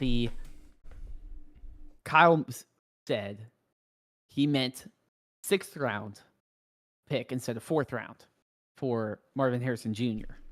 So do you think Marvin Harrison Jr. would rather be or higher chance of going 1st or 6th? I would still lean 6th, just because like you can also things I've said. I still don't think it will be that. Yeah, you can also kind of cheat a little bit, and I could see a lot of these. Like you could see Caleb Johnson, RJ Harvey, like those seasons kind of pushing up, depending on what they look like this year, and kind of pushing players like Marv that had disappointing years down. Like I'm trying to make a realistic situation of what that would happen versus the mid first, because I really don't see that happening. But it would be surprising to find him where DK's going right now, like the 608 DK like Metcalf. Rome. Like mid-5th is probably his floor. Like Yeah. if he goes out and just stinks. And right. It's like, okay. Like, I mean, honestly, if he goes out and stinks, maybe 6th. Like, I mean, if he goes out there and is literally like, I just don't see stink. Rashad Bateman year, and you're like, this guy's supposed to be not Rashad Bateman. Yeah. Then maybe, but like if he goes out and has a respectable year like he had this year, he'll probably be valued around. And he'll have weeks. Like there's just no world where he isn't giving you like one of those Rams games because he catches, 2 touchdowns. Like that'll happen. So yeah, I think, obviously we're doing the crazy stuff versus what we actually think is going to happen. So if you have to make your bet, let's end on that. Jeremy has transported to the future. Time traveled, probably, instead of transported. You have time traveled to the future. You are in a startup draft in 2026, July, offseason, getting ready for next year. The channel's grown a lot also. We're at 2,500 subs. Live streams are popping off. You guys are all here. Thank you for sticking around with us through the year. But where is Marv on this fantasy mock draft simulator? ADP Daddy, real life drafts. Well, to stick with the realism, considering we have 25K subs at this point. Marv is going to be. It's kind of tough because you Marvin's gonna probably be in the 8th round. In the 8th round, let's get the crazy. 8th. I will say you do have to We put have in 25 pay subs. Marv is probably in the 8th. right. Yeah, all those takes are resurfacing. Yeah, I think you do have to like put in. You'd probably put in what, like 3-4 rookies. Like you have to account for. Yeah, For it's next a lot year. easier to go down, right? Like Right. I don't know if you still have the. I don't have the screen pulled up, but like if you Yeah, I've click got it the up. tiers option, Yeah. if you click like the draft settings and tiers, you can see the first round has like 4 different tiers, 4 or 5 different tiers of players. It's hard to jump tiers. If a player's in a tier, it's easy to go from the top of the tier to the bottom of the tier. It's a lot easier to do that. And you can see once you get to those 4th, 5th, 6th rounds, the tiers are like a whole round and a half. Yeah. So it's going to be a lot easier for him to move down significantly than to move up. And you need consistent years of being literally insane to move up. And then on top of that, you have rookies coming in. And, you have players like Puka and Brian Thomas Jr. And like in what world, like what year does Marvin Harrison Jr. have to put up to be valued more than Neighbors or Brian Thomas Jr.? It's like it would have to be Randy Moss, where it's like if Marvin Harrison Jr. puts up the same year he put up this year, he's probably going in the 5th round. Yeah. All right, I think we finally hit the time limit where we had talked about Marv for longer than Darren Waller, which which is good. We were aiming for that. I'm happy we got there. So we can actually, I'll keep this up. The only thing on our show notes, right. Show notes, just talk about Marvin Harrison Jr. more than Darren Waller. This one here, and I think we can probably reference this board a little bit too, just while we're hitting this one, and then we can show our beautiful face on the next one. But 12 team Superflex PPR Craft. So no tight end premium. Craft plus what for Addison? No tight end premium. Is there no tight end premium? Yeah, I believe. They're deep at wide receiver and suck at tight end. No tight end premium. Okay, so to me, I will say, like, people, including me, will sit there and you'll look at a tight end like Tucker Kraft and say, okay, he's worth something. Mm-hmm. But try to sell him when you only need 12 each week. It's a lot harder. Yeah. Right? Because you're usually starting multiple wide receivers, multiple running backs. Now we're starting multiple quarterbacks. Tight ends, you still just start one. So to me, like, if you're getting any decent credit for Kraft, like, that's fine. And to me, like, it could be 2 seconds. And it's like, cool, if I get credit for Kraft and can actually get a piece that's a trade piece. Even though if you go on Keep Trade Cut or, use other fantasy markets like ADP Daddy or whatever, it's going to say, oh, this player's worth a second or something like that. It's like, realistically, you're probably not getting that price because there's only so many teams that need a tight end. But if you're getting a good value for Kraft in this deal, like Kraft in a second, Kraft plus, another wide receiver, like a kind of like a Leggett-ish range, like make it look like a little bit of a tear down.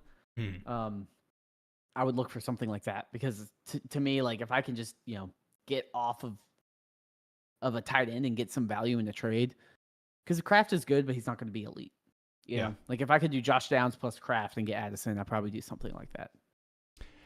I do like Downs a lot, but yeah, no, I hear what you're saying. And in this note here, I agree. Even if you're a Kraft hater, the Packers should return to a higher passing volume offense. Yeah, I think that's for sure. If you look at last season, I believe they were bottom 4 in pass rate, and that was Jordan Love injury, Malik Willis games, Josh Jacobs running into the ground. And then you look the season before that, I think they were closer to middle of the pack, if not on the higher end of that. Yeah, I mean, Jordan Love was banged up. I just want to preface that, like, with everything that, like, I know it's like tunnel vision, and this is, full transparency. This is like when, like you listen to something and they're like, I am an investor in this company, so I'm an investor in many Packers wide receivers. So take this with a grain of salt. But I do think a lot of it was tied to the injury. We saw not his rookie year, but his first real year starting. Yeah. Jordan Love was much better as a passer. And we saw him do well in that first game until he got injured against the Eagles. And then towards the end, he started getting a little bit better. I just think he got really banged up with that knee injury that was, I believe it was close to an ACL. So he's out for a while. Yeah, I do think he came back earlier too. A full offseason. Yeah, like I think a full offseason, hopefully he'll be healthy. Hopefully a lot of the talent there will shake out in a little bit better way. But, and again, I mean, I think Kraft is a decent tight end option in general, because I don't think in the range of Kraft, you're getting a ton of players that have the upside of him. But still, I just think if you get any value for a tight end in a trade, it's probably worth taking. Yeah, this is a good call too here from Par. And this isn't, I mean, I will say that the people that are watching a Dynasty Daddy trade show live stream July 1st at 10:30 p.m. Eastern time are the kind of people who would have this thought in a non-tight end premium league. I am not going to pay for Tucker Kraft where he goes in startup drafts value-wise. I'll just play my Hunter Henry. I'll pick up my Darren Waller. I'll play my Zach Ertz. Like, I don't need to pay up for a young tight end who like, oh, what if he becomes the next Kelsey? Like, no, just let me just play my tight ends don't matter card. But I will say that there are people who don't think that way. I'm sure we're in a lot of home leagues where young players, just because they're young and have some production, people think it's an exponential thing, and it's, just wait until Kraft is in year 3 Brown or whatever. Yeah, Will's been drafting a lot of Diamond Brown for sure, but that's beside the point. But yeah, I think that there's a lot of these moves can happen, and I will say it goes back to the video. Like, there's a lot of those trades that I know some people will comment and say, like, this doesn't happen in my league. Like, that's a very common thing in like Dynasty trade values. But what we're pulling on the Dynasty Daddy trade chart is real life trades that are real life leagues. So yes, in your, you started this league through the Dynasty Daddy Discord with a bunch of people who listen to podcasts every single day and are watching the trade show live streams every Tuesday night. Those people are probably not doing those deals. But in some leagues, you can make those deals happen. I mean, I think too, like, for sure, I agree. When you're dealing with people that are very sharp, sometimes you do need to just be weird. Like if everyone is like plugged into a certain community and like they're all going to say, oh, they just released a video on buy Nico Collins, so now everyone's going after Nico Collins. Like, you can use that information to your advantage, because again, like it's not like people like to use my site, and I do have tools like the portfolio tool and stuff like that treat all your leagues like a stock portfolio or something. But in reality, is like when you sell a share of Google or whatever, it's like it sells instantly. There's always people buying and selling. There's not always a market for Tucker Kraft in your individual league. There's only 11 other potential buyers, usually, depending on your league settings. And then also it's like, okay, how many have Bowers, McBride, Kittle, Kelsey? Like, just go down the list, and it's like, okay, all these guys are not interested in that player at all. So it's hard to find markets, and that's why like every league is just its own little micro market. So if I say, hey, look at this trade that Nico Collins got, it's that someone got Nico Collins for. Well, in your league, this you might have a guy that's a Texans fan or something like that, and they're like, oh, I would have to, you have to cut off your arm for me to sell Nico Collins or something. So to me, it's like you just need to, it's more about the process of like, okay, I'm looking for a player of this type of prototype to fill into this role on my team, than say, oh, I need to get this exact player. It's a lot of like understanding your league economy, because there's only, like 9 to 13 other buyers usually. Yeah. I sold Kraft in a league by just adding him into like a 3v2 trade. Think he's good as, okay, I won that trade, if that makes sense. 100%. Yeah, it's the value add too. So like, yeah, the what Jeremy's talking about too with like specific players, but players that just hold value, that can happen. Daddy community startup mocks when ? Yeah, we had one startup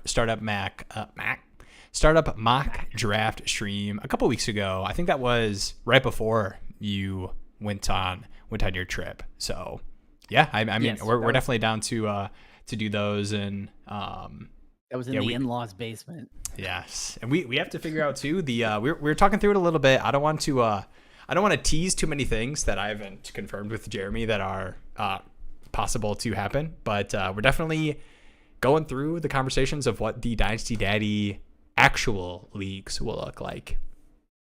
So that will be definitely join the Discord if you're interested and you're not in there. That's where the information will be posted regarding those. So hop in there if you are not in there. Start 3 tight ends. But yeah, we and I think with the Dynasty Daddy leagues, we should do the drafts live, or at least talk through, like, if it's a slow draft, we can talk through pull up the boards. Yeah, that'd be sick. Yeah, and kind of have that as a little background noise as we answer some trade questions. Definitely. Heck yeah. All right, what should I package with a Dunze to try and get Bucky, or should I not? I'd be curious to know, like, format stuff. I mean, I would rather have, and I'm not out on Odunze or anything, but I am a Bucky believer, so I'm down to add a not meaningful plus onto Odunze to get Bucky, but I definitely don't want to add too much. Like, I'm not throwing a first on top of Odunze to get Bucky. Oh no. Depends on the league too.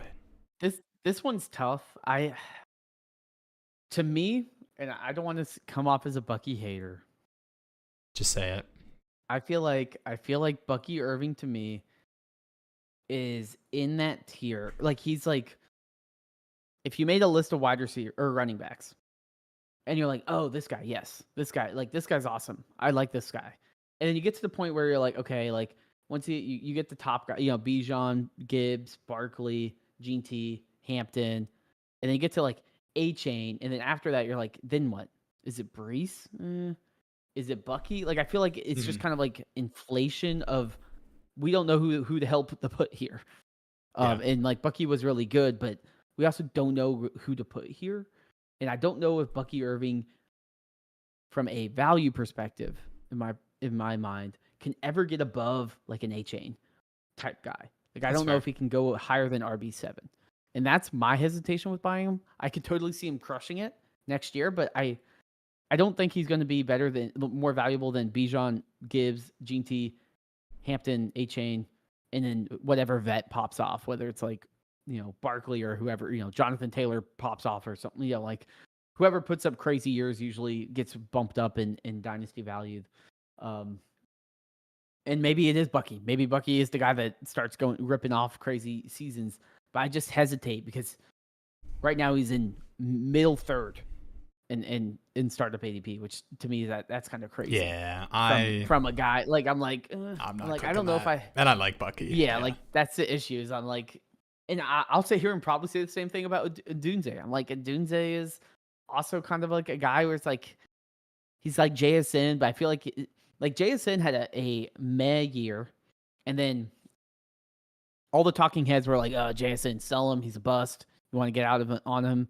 Guys that don't have a good first year don't usually have a good second year, and then he had a good second year. And it's like, oh, wow, that can happen. People forget that sometimes you have to wait for a Nico Collins to show up. Nico Collins wasn't amazing the first year. Now I feel like we're kind of going the other way of like, oh, well, like, duh, it's just JSN again. Like, he had good wide receivers ahead of him. I mean, Keenan Allen's still, he's doing his Darren Waller arc right now and not having a team. So like I don't know if the situations are the same.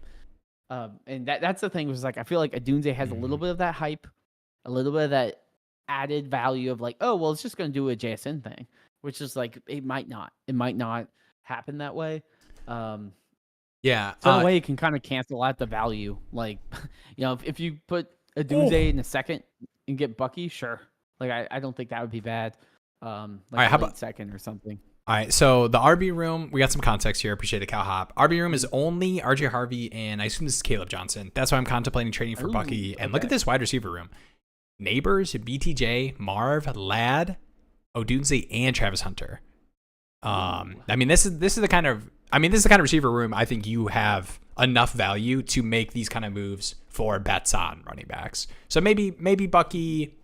I mean, I think that Jeremy and any Bucky haters in the chat need to rewatch some Bucky Irving highlights. I'm just kidding. Call me a Bucky hater. I like Bucky.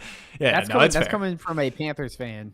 It's fair. It's fair. Everything you said about him being able to jump up into the tier above him is totally fair. I would agree there, but I am also a Bucky's awesome guy. And maybe I'm not 100% bought in on Odunze just making this Ben Johnson is going to cure all Bears issues and have a JSN season.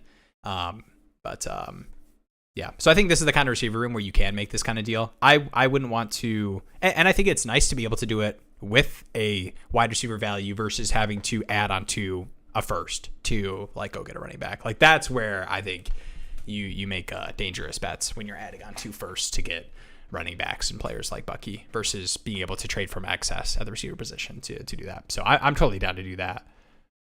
I will be RB. All good. Oh! I got the full screen. Don't worry, guys. That was quick. We're ready. One of the better trades I made last year, traded away. Wow, Myers for Bucky in season. That's that draft capital, man. That's a draft capital. 100%. All right. I just want to make sure we touch on. Yeah, let me know if you have any other follow-ups, Kalha. But I think this wide receiver room, I'm totally down to do that. I think I would try. We have a guy turning our gas back on. Please hold. Oh gosh, yeah. No worries. No worries at all. Get that gas on, girl. Sorry. I realize the playoff calculator is just an estimation, more so of the regular season, but how accurate has it been in your opinion? It says I have a 3%. I mean, I would be curious to look at the actual team setup. That just could be in relation to like the starter value rank of the rest of your league. So, yeah, let me know. I could probably take a look at that. Try to target any other running backs as well. I mean, I wouldn't hate any of that tier above. I think it's kind of tough because Bucky kind of is in that young and production wise. I would probably, I'd be willing to do Odunze for Chase Brown plus. Like I would be interested in doing that. And I'm just a big Chase Brown guy. So, but maybe I'm tripping. I guess Chase Brown goes around Rome in the same area. I just keep getting Chase Brown super late in startup drafts, so I always think that he's like a late 6th versus the mid 5th that he's going. Rome for Brees? Yeah, I mean, there's also some like market value timing stuff with a Rome Odunze in terms of like mini camp.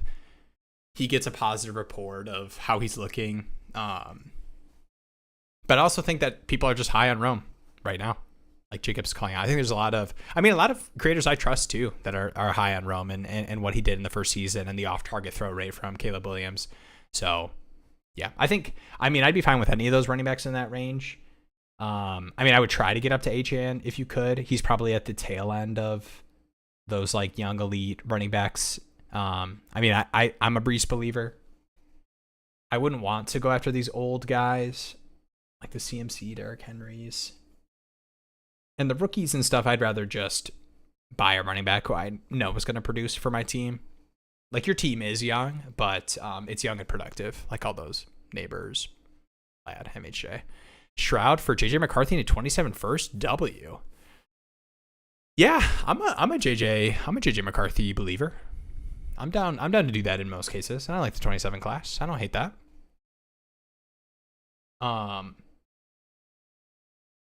I'm trying to do that. I've got the draft board pulled up to the side, so I'm trying to like envision. And I think that like mid 3rd trading back to the 5th, 6th to take JJ McCarthy and getting a first is how I would handle a startup. Just because I think the difference between Stroud and Drake May and Jordan Love, those types of quarterbacks compared to JJ McCarthy. That kind of like 5th round range. Brock Purdy specifically. Man, you can't buy Brock Purdy, but I was such a big Brock Purdy buyer before the contract. We just all knew it was coming. Good call on Achane. Maybe throw a late pick or something in. Yeah, I would do. I'd be curious. I would take a look at those running back teams, the teams that you're trying to trade for, like Achane. Like, are they really weak at receiver? And if that's the case, you could approach them with like, what do you want on top of Rome for Achane? But yeah, I'd be willing to do a pick on top of Rome for Achane. I want to make sure I don't miss too many What wide receivers would you give a 26 first late for? My opponent is asking for a first for Judy, but seems like I could do a better. That's probably the value of Judy right now. I mean, if my team is strong enough, I don't mind trading away Judy types for firsts. Yeah, I mean, there's other receivers in that kind of like 7th, 8th start. I'm doing everything startup related because I got the board pulled up over here. But that's like Pickens, just like the old guys like Evans and Tyreek. I'm a Judy believer. I don't mind buying Judy or trading away. But yeah, that kind of late first receiver range is probably. I mean, I'd be trying to buy Zay Flowers for late first. I don't know if you could get that done. I would probably prefer to do that than Judy types. I just think like receivers that people don't value as high as they should. I think Zay tends to fall into that range. Judy's probably on the tail end of the receivers I could see myself paying a first for. Like maybe I don't really want to pay a first for Devontae Adams. I'd be trying to find a more creative way to do it. But yeah, I would aim a little bit higher if you're buying Judy for a first, if I'm reading and understanding that correctly, and see if you could find a different, more creative way to turn that first into a receiver. You guys are nailing it. Appreciate that. You're nailing it too. I literally can't disagree with what you're saying, but it makes me think I should try to buy Kraft inside of premium leagues. That's fair. I think like any of these kind of players too, like post Matthew Golden draft pick, like players just shoot down in value where it's like, does the role really change? Like projected target share, I could see that adjusting, but like I feel like Kraft is one of those that I anticipate to stay relatively the same. Not that I think Kraft is going to have a great target share or anything, but just kind of the type of player he is, the random easy button for Jordan Love, the yak guy who gets a couple opportunities per game. That's just what Kraft is, and that's fine. I know it depends on who falls. But what would your guys' strategy go into a startup this year with third reversal from the 12th pick? Oh my gosh. What a question. And I highly recommend you check out, we talk about this a lot on the last stream I did with Paul from Pure Potential. Great stream. Shout out to Paul. Great dude. Go sub to Pure Potential if you are not. Let's see if this works. I think I have it was risky, but we made it happen, guys. I didn't know what this overlay was going to look like. But shout out to me, it looks fine. So it just has a massive subs thing because that's supposed to be where Jeremy's cam is. All right, third round reversal. I actually just had a pretty similar startup draft. Maybe I just pull up my own board. Huh? You guys just wanna see my board? Is this weird? Let's just do it. I traded around a little bit in this startup, so it's gonna look kind of weird. But my plan, I executed it perfectly, except for don't mind this Tyler Warren pick. It's only a 0.5 in premium. I do regret it, but it's my only share. Chase, all right, I traded up, but I was planning on going Bowers or Neighbors here. And my plan was, because of the values you can get on these 4th and 5th round quarterbacks, let me go receiver. And then I'll double tap QB here. And even if this fails and you aren't able to double tap QB, Gino went at the 10-8. I mean, guys, like, I'm not like super in on Tua, but I'll be in on Tua at the 8-9, or in the 9th or 10th if I have to, or earlier in the 8th if I have to, quarterback wise. I mean, worst case, fallbacks, you get Stafford. I took Shuck at the 13-4. Aaron Rodgers went at the 17-2. So this is how I like to handle my startup drafts, where young elite receivers, I get to triple tap. So you might not get these exactly. Like it might be a London or a Marv or a Lad. I'm just a big Nico guy. So Chase, Puka, Nico, Purdy, Goff. I'm a Lions fan. Okay, I know I took him over Dak. Chase Brown at the 6-12. But this could be another insert producing running back or wide receiver as well. I don't think that would have been too bad. I just felt confident I was going to be able to get like Godwin at the 9-7 here, Juwan Jennings at the 12-12, Diggs. Let's not get too far. Okay, I don't need to show people I took Deshaun Watson in the startup.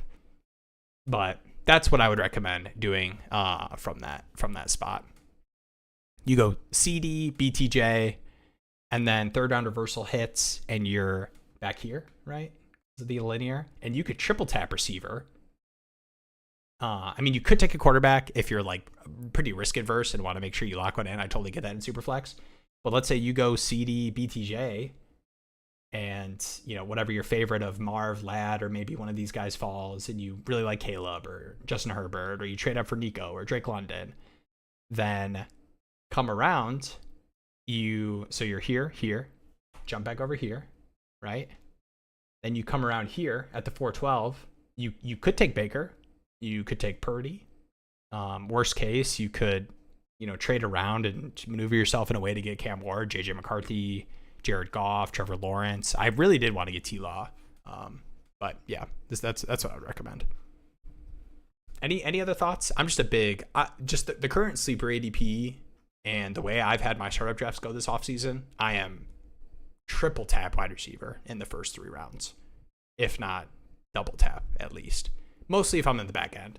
If I'm up here, I'm still going Josh Allen, JD5, Lamar. And I would take Hurts. And probably Burrow as well, but I would try to not have to take Burrow. But yeah, hopefully that answers your question. Let's go. I'll join a Dynasty Daddy. I'll join a Daddy League. Ooh, Daddy League. But yeah, if you guys did not hear, we are going to be doing Dynasty Daddy startups. So definitely join the Discord in the description below. If you want to be a part of those, we'll be setting those up. Downs and Pearsall for Metcalf be fair? Or would it be more like a Rome for a Garrett Wilson level guy? So I assume this is, maybe I miss. This is the same type of deal that you were talking about with Bucky and moving Rome for.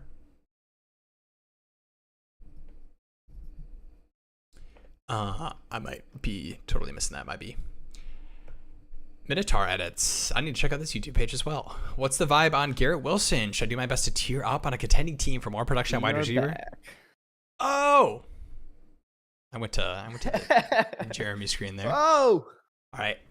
What's the vibe on Garrett Wilson is where we're at. Should I do my best to tier up on a contending team for more production on wide receiver? I will say I do. Perfect time for me to come back. I know. I would like to tier up from Garrett Wilson if I could, but I mean, would not surprise me if Garrett Wilson gives you what he's given you the past couple of seasons.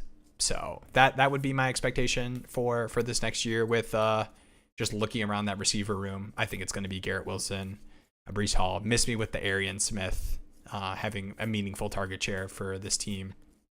Mason Taylor. But yeah, I would be trying to tier up off of Garrett Wilson if you can find a team that has the confidence in him long term. Garrett Wilson is like that friend that you hang out with like once a year, and they'll be like, "Dude, we should totally hang out again," and then y'all never text. Like that's Garrett Wilson. He's like, "Oh, I can't. Like, I'm going to be a wide receiver 1," and it's like, "Oh, next year. Oh, I'm going to be a wide receiver 1." He's a wide receiver 2. He is what he is. The offense is like, do we think the Jets have figured it out? No. Do we think Justin Fields is all of a sudden going to be a crazy passer? And everyone's like, DJ Moore. Okay, let's take away that one game where he scored like 6 touchdowns. Yeah, that Commanders game. He's a wide receiver 2. He's a wide receiver 2, which isn't bad, but it's also at the price tag. It's similar to the Bucky Irving thing I said like 30 minutes ago, back before I had to leave. You know, you just, I want to pay. If I'm paying for a player, I want to make sure I'm paying for a player that's giving me the upside that is exciting to me. And Garrett Wilson just hasn't. He could defy the odds and do it, but it's like I don't think Justin Fields is going to be that incredible. I don't think that situation is incredible to begin with. If Aaron Rodgers can figure it out and make it good, like I don't expect Justin Fields to figure it out. Yeah. And I don't even think Aaron Rodgers is that good right now. But I mean, it's Justin Fields. I mean, he got benched for Russell Wilson. I mean, like we need to kind of.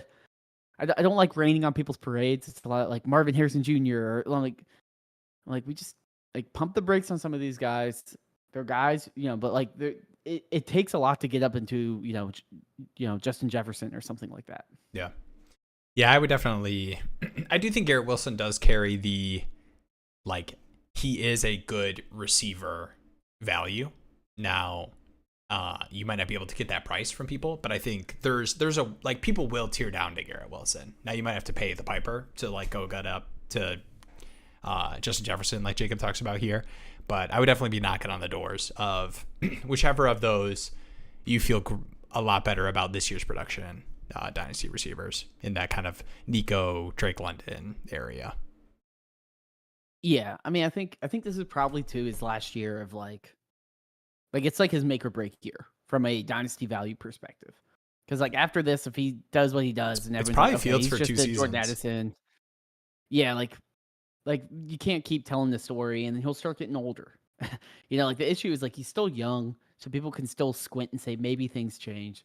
Mhm. I think realistically, he is like people keep comparing him to DJ Moore with the Bears, and I'm like, honestly, DJ Moore's a pretty good comp from a fantasy football points per game. Like, I mean, DJ Moore's always been a wide receiver too, and he's always been the guy that people are like, just wait.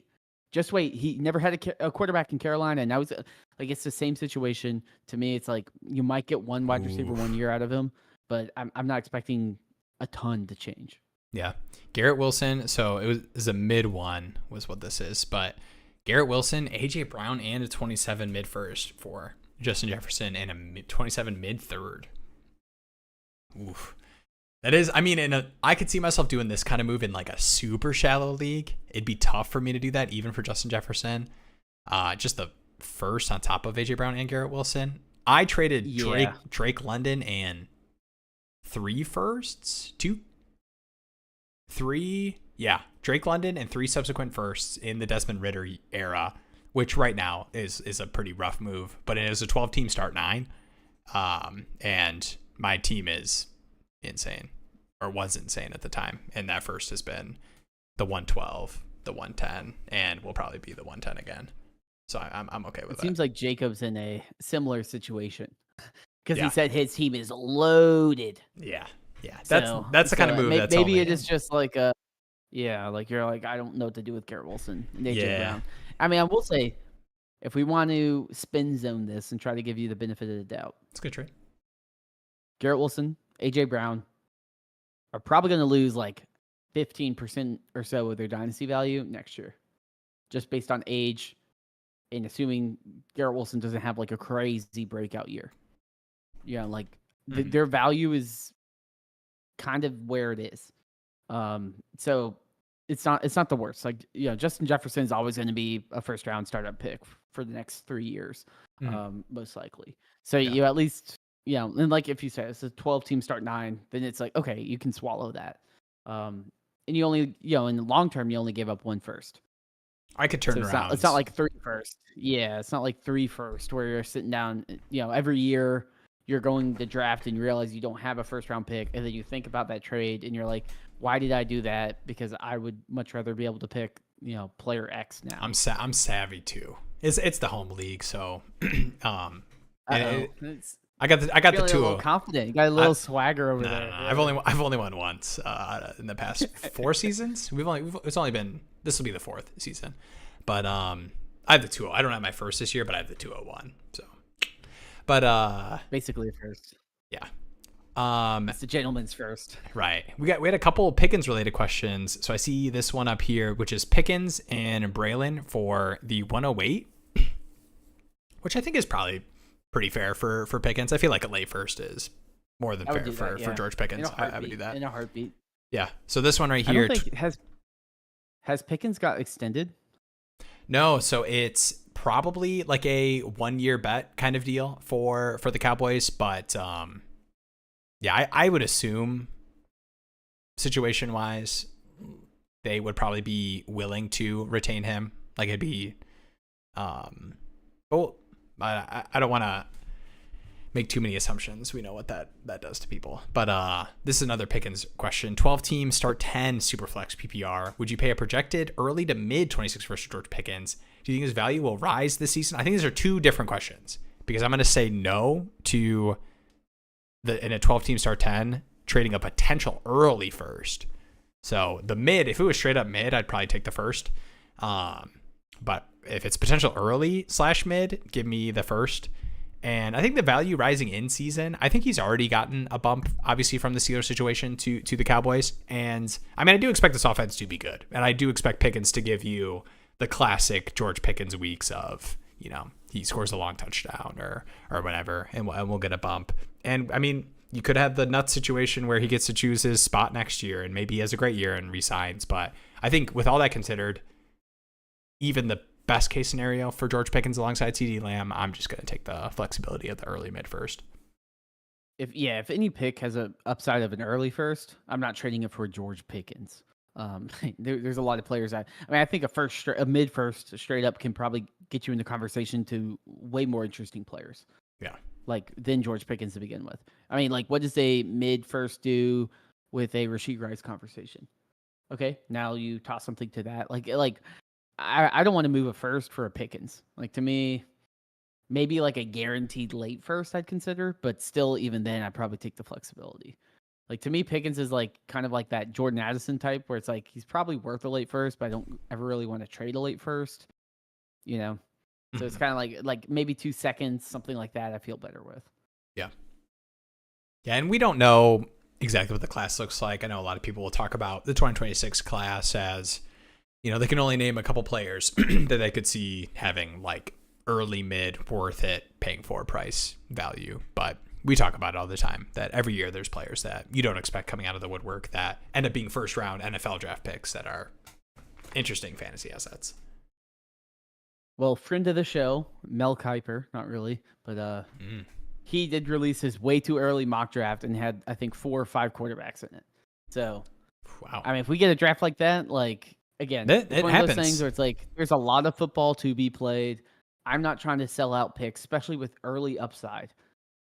I'm not trying to sell picks for guys that are probably not difference makers. Yeah. I mean, Pickens was not a high volume difference maker in Pittsburgh.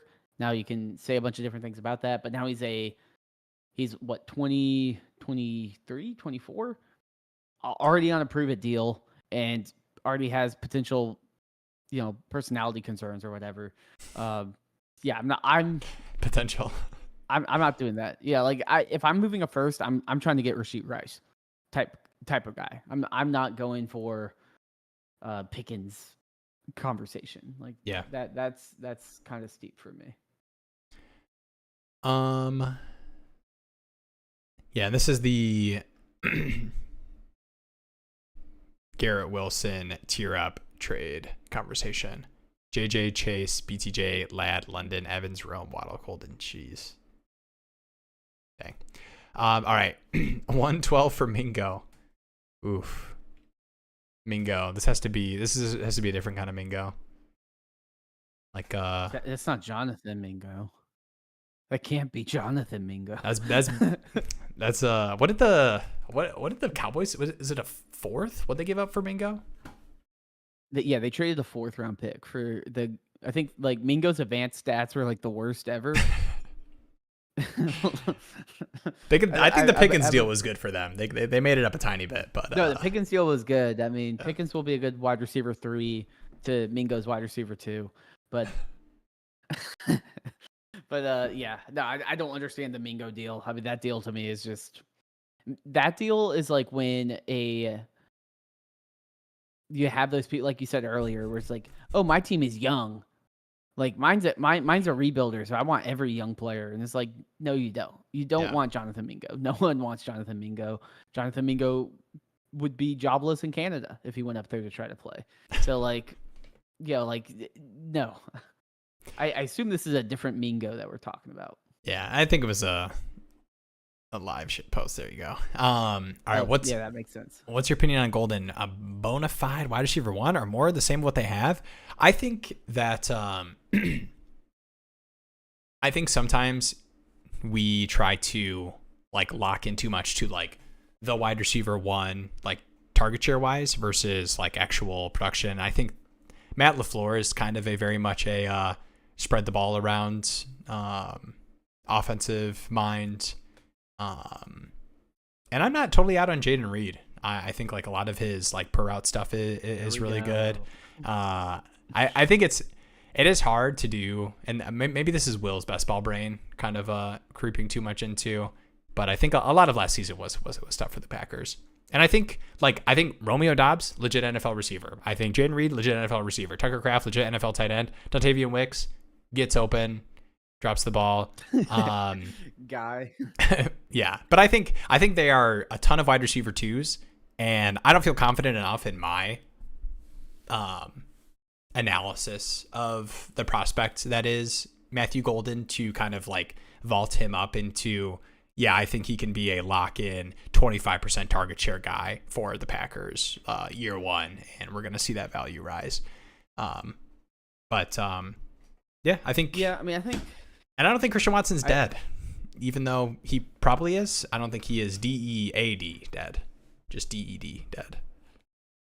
I think realistically, Golden is probably brought in to be kind of like a high-end version of Christian Watson. Christian Watson's injured, so miss part of this season. And he's on his last year of his deal. I think Romeo Doubs is also on the last year of his deal.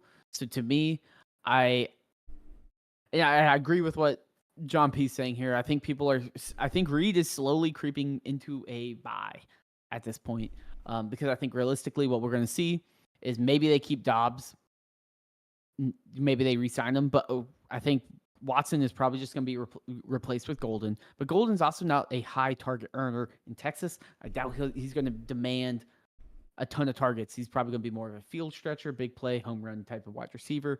I'm not expecting him to all of a sudden go out there and demand a ton of targets, right? He's like the poor man's Xavier Worthy, where it's like he's there to stretch the field. And then if Rice goes down, maybe he gets some of the underneath work and gets more. I mean, a lot of what we saw from Worthy later in the year was just because Rice wasn't there and he's getting some usage of Rice. So to me, I think Golden's just the poor man's version of that. He can just run, spread the field, but I still expect players like Reed and Doubs to kind of eat underneath and craft. And I think it's kind of just like a phasing out of, we have all these guys that aren't amazing, but are, like average to slightly above average. Mm-hmm. So to me, what I see is just it's an insurance policy on Watson. And they also can just get rid of all the guys and not have to re-sign them on expensive deals. They don't have to overpay for Doubs or Watson or these guys. They can just roll into next year with Kraft, Reed, Golden, Wicks maybe. I don't know if he's still under contract. But, just kind of keep rolling with that type of receiver room. And hopefully we'll get some more consolidation for all the fantasy brains out here. Yeah. I'm not going to add on to that. Beautifully said. Rayru here. Philosophically, aside from the truly elite guys, shouldn't we always be biased to the slot target heavy archetype, the Rice and Downs, versus the boom bust deep threats, Metcalf and Pickens, and wonder if data backs that? I think it's tough to do this breakdown because I think people's general thoughts about wide receiver archetypes aren't fully reflective of like reality for those players. So like, yes, Metcalf, I would classify and Pickens, I could see talking about those boom bust deep threat types of receivers, but Metcalf will run slots. A lot of it is offensive scheme situation stuff. So, if I think like when you talk about target heavy archetypes, like, yes, if I can just pinpoint like highest target share, I assume the correlation is very similar to actual fantasy production. But it's hard to like break down like who is actually in that middle tier, like purely a deep threat that is not a decent target share guy that you would want to buy. And we don't need to do that conversation or breakdown right now. I just think that like it's a little bit more scheme and target share dependent than necessarily just wide receiver archetype breakdowns. Yeah, I mean, I think Metcalf might not be the best example of it because, like you said, I mean, Metcalf is a more well-grounded wide receiver in general. But I mean, it's like Pickens or like Keon Coleman, those types of guys where it's like they make a contested catch. They might get 6 targets a game. They'll catch 3 or 4. But like it might be a big crucial third down that's just kind of like a heave and they hope they catch it. So I mean, like from a schematic sense, like, yeah, they are important. They're useful. You need those types of guys to actually, kind of have a difference in your offensive scheme. But from a fantasy perspective, I definitely want like a Downs type more. I don't have the data to back it off the top of my head, but if you say, hey, if Downs plays and is getting 10 targets, that's way more opportunities. Even if, I mean, a perfect example, honestly, is like Wayne Dale Robinson. Because, I mean, is that dude good? Sorry if they're Giants fans here. I don't think he's that good. But, I mean, that man, I think, averaged like 11 targets per game. And he was flex worthy, even though like half the targets were like a half a yard downfield. I mean, it was like literally like I could throw the ball to him with how far away he was running. But still, he was putting up decent weeks. Whereas if a guy that's only going to catch 3-4 deep balls or contested catches is just not even going to be a guy that honestly gets on your radar. So, I think both Rice and Metcalf are way more well-grounded wide receivers to just say, oh, they're deep threats or they're, slot guys. Like, I mean, Rice and Metcalf are complete receivers. It's when you get down to like the Coleman types, to the Wayndell Robinsons. Like, you're more interested in Wayndell Robinson and Jacoby Myers than their equivalent as like deep threat contested catch guys. I'm trying to think of one that's like a good example of like I think Keon Coleman's a good example. Like year one, Keon Coleman was very much like, screw it, he's down there somewhere. But like he would only see the ball like 4 times a game. Mm-hmm. All right, Hurts, Keon. I assume this is JJ McCarthy because I think if it's Justin Jefferson, BTJ, it's really easy. So Hurts, Keon for JJ McCarthy, Brian Thomas Jr., Dynasty Superflex. Who wins?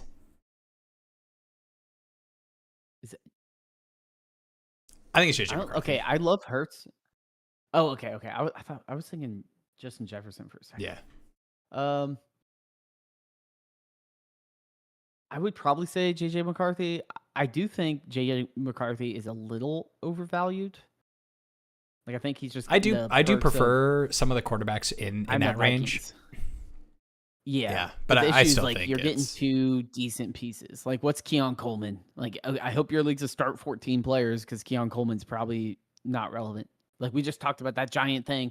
Like, Keon Coleman really needs to evolve his game. Otherwise, he's going to be honestly a good. Here's a good example of the possession slot receiver that's kind of like a good Xavier Legette. It's like Xavier Legette and Keon Coleman. It's like, which one would you rather have? You'd probably rather have Legette because you probably will see the ball a little bit more. But still, both of them are kind of gross. Like, I don't really want to deal with Keon Coleman until he's getting like 9 targets a game. It's always hard to move off Hurts, though. Every time I do that, I regret it. So that's the only thing I would say. But you're getting 2 solid pieces, which is something that the other side can't say. Yeah, and I think too I think the nice thing about this is the worst case scenario. Like, this is not going to happen, but let's say JJ is like total bust. Holy cow! Like, the Vikings are drafting a quarterback next year. Like, Hurts and Keon for BTJ is like not like, it's bad, but it's not like terrible. Like that like outside of like that top elite quarterbacks, like moving that for what I assume based off of the rookie season is like elite BTJ should be mid-second round startup pick for, next season, even with the Travis Hunter draft pick. I think it's like, what do you lose when you lose? And what do you win when you win? Like, let's say JJ is what people are expecting and the Vikings offense is actually just fantasy gold and he's, top 15 quarterback off the rip. Like, that's a huge win. Yeah, no, I completely agree. All right. We have hit the approaching bladder mark. I do want to say a couple things. So if you'll let me say them, we can do a nice closure if anyone has chats or questions. Here I will say, obviously, one, check out the new video if you guys have not checked it out. Players to buy now. I believe shocking was in the title. And I will say during the video editing, I was shocked in a good way. And then also, how about best ball Thursday night streams? We've been chilling, talking through. We've actually been talking through what the Dynasty Daddy leagues are going to look like. So definitely come hang. I'll be drafting some underdog best ball teams, and honestly talking through whatever. It turns in. It gets a little therapeutic, I will say. Those best ball streams, and they can be whatever you want them to be. So definitely check it out. I found out today that George Pickens was going to wear 3. I thought it was 13. Maybe I got that wrong. Ooh. But I was looking I'm trying to do them ordered. So Jamar Chase was the first episode. Genty was the second episode. And then I really didn't want to do Russell Wilson or Cam Akers or another gross 3. I was almost going to go back to like OBJ or something. So I got the George Pickens up there. And then join the Discord. If you guys are not in the Discord, link in the description that is where the Dynasty Daddy Startup League conversation setups will all be happening. I think we'll probably do some sort of like form submission, something. At one point, we're going to come to one of these streams with a Jeremy and Will talked about it, and here's what it's gonna look like. We'll have a plan, and we are in maybe Hall of have Fame multiple- game month. It's coming, but we'll be able to crank out startup drafts. I mean, it's the end of the month, so it's not like super close, but yeah, still. Thanks guys for sharing. Joined. Happy to have you. Thanks for hanging out. If you're doing startups, I'm interested. Definitely hit up that. I think you're already in the Discord actually. But yeah, anyone who is interested and not in the Discord, link in the description. Any jokes, Will? John always does the say something funny. Ever since we had that conversation about the stand up I did one time. Will's done stand up one time in his life. It's become a tradition at this point. Yeah, putting you on the spot. Ooh. AJE. Are these regularly scheduled? Yeah, damn. Yeah. Every Tuesday at 9 p.m. Eastern time. And also, if you just joined, there will be a stream Thursday night. Best Ball and Dynasty Q&A with yours truly. Me. I am yours truly. I'll be on there. Every Tuesday, make me laugh, clown cheese. Okay, that's a good outro. Any closing remarks, Jeremy? I'll give you the full cam floor. I just pushed the button. Well, yeah. I mean, you have mastered the outro. It's good to be back. It's good to answer all the Dynasty trade questions. This is my first full day back in my house. So I've been away for 3 weeks. So I'm catching up on everything. But I do plan on having fun announcements soon.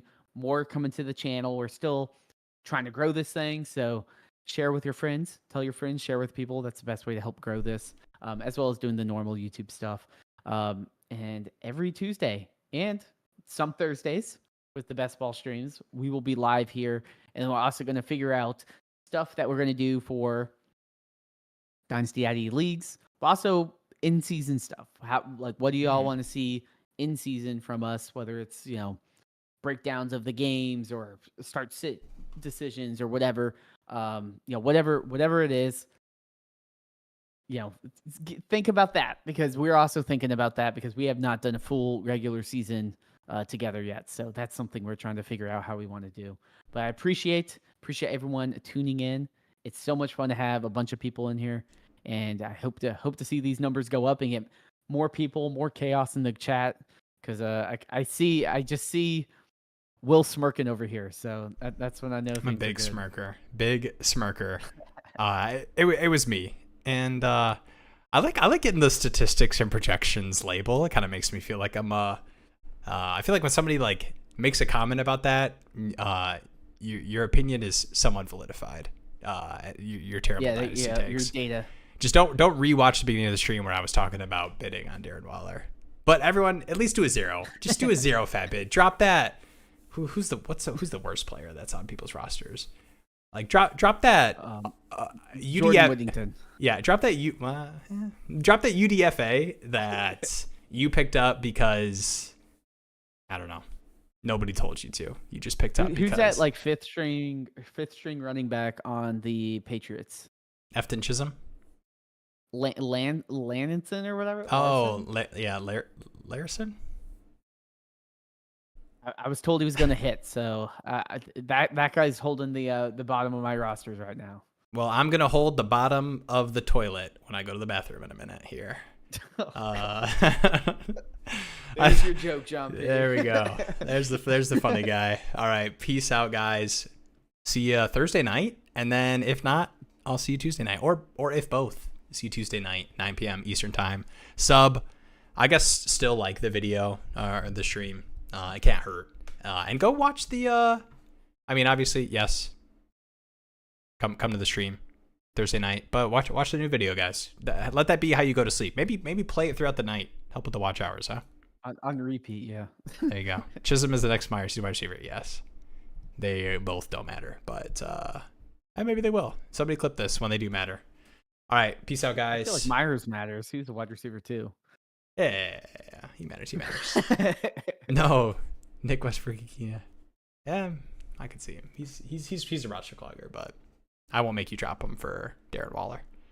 All right, peace out. Much love. Peace. Catch you on the flip side.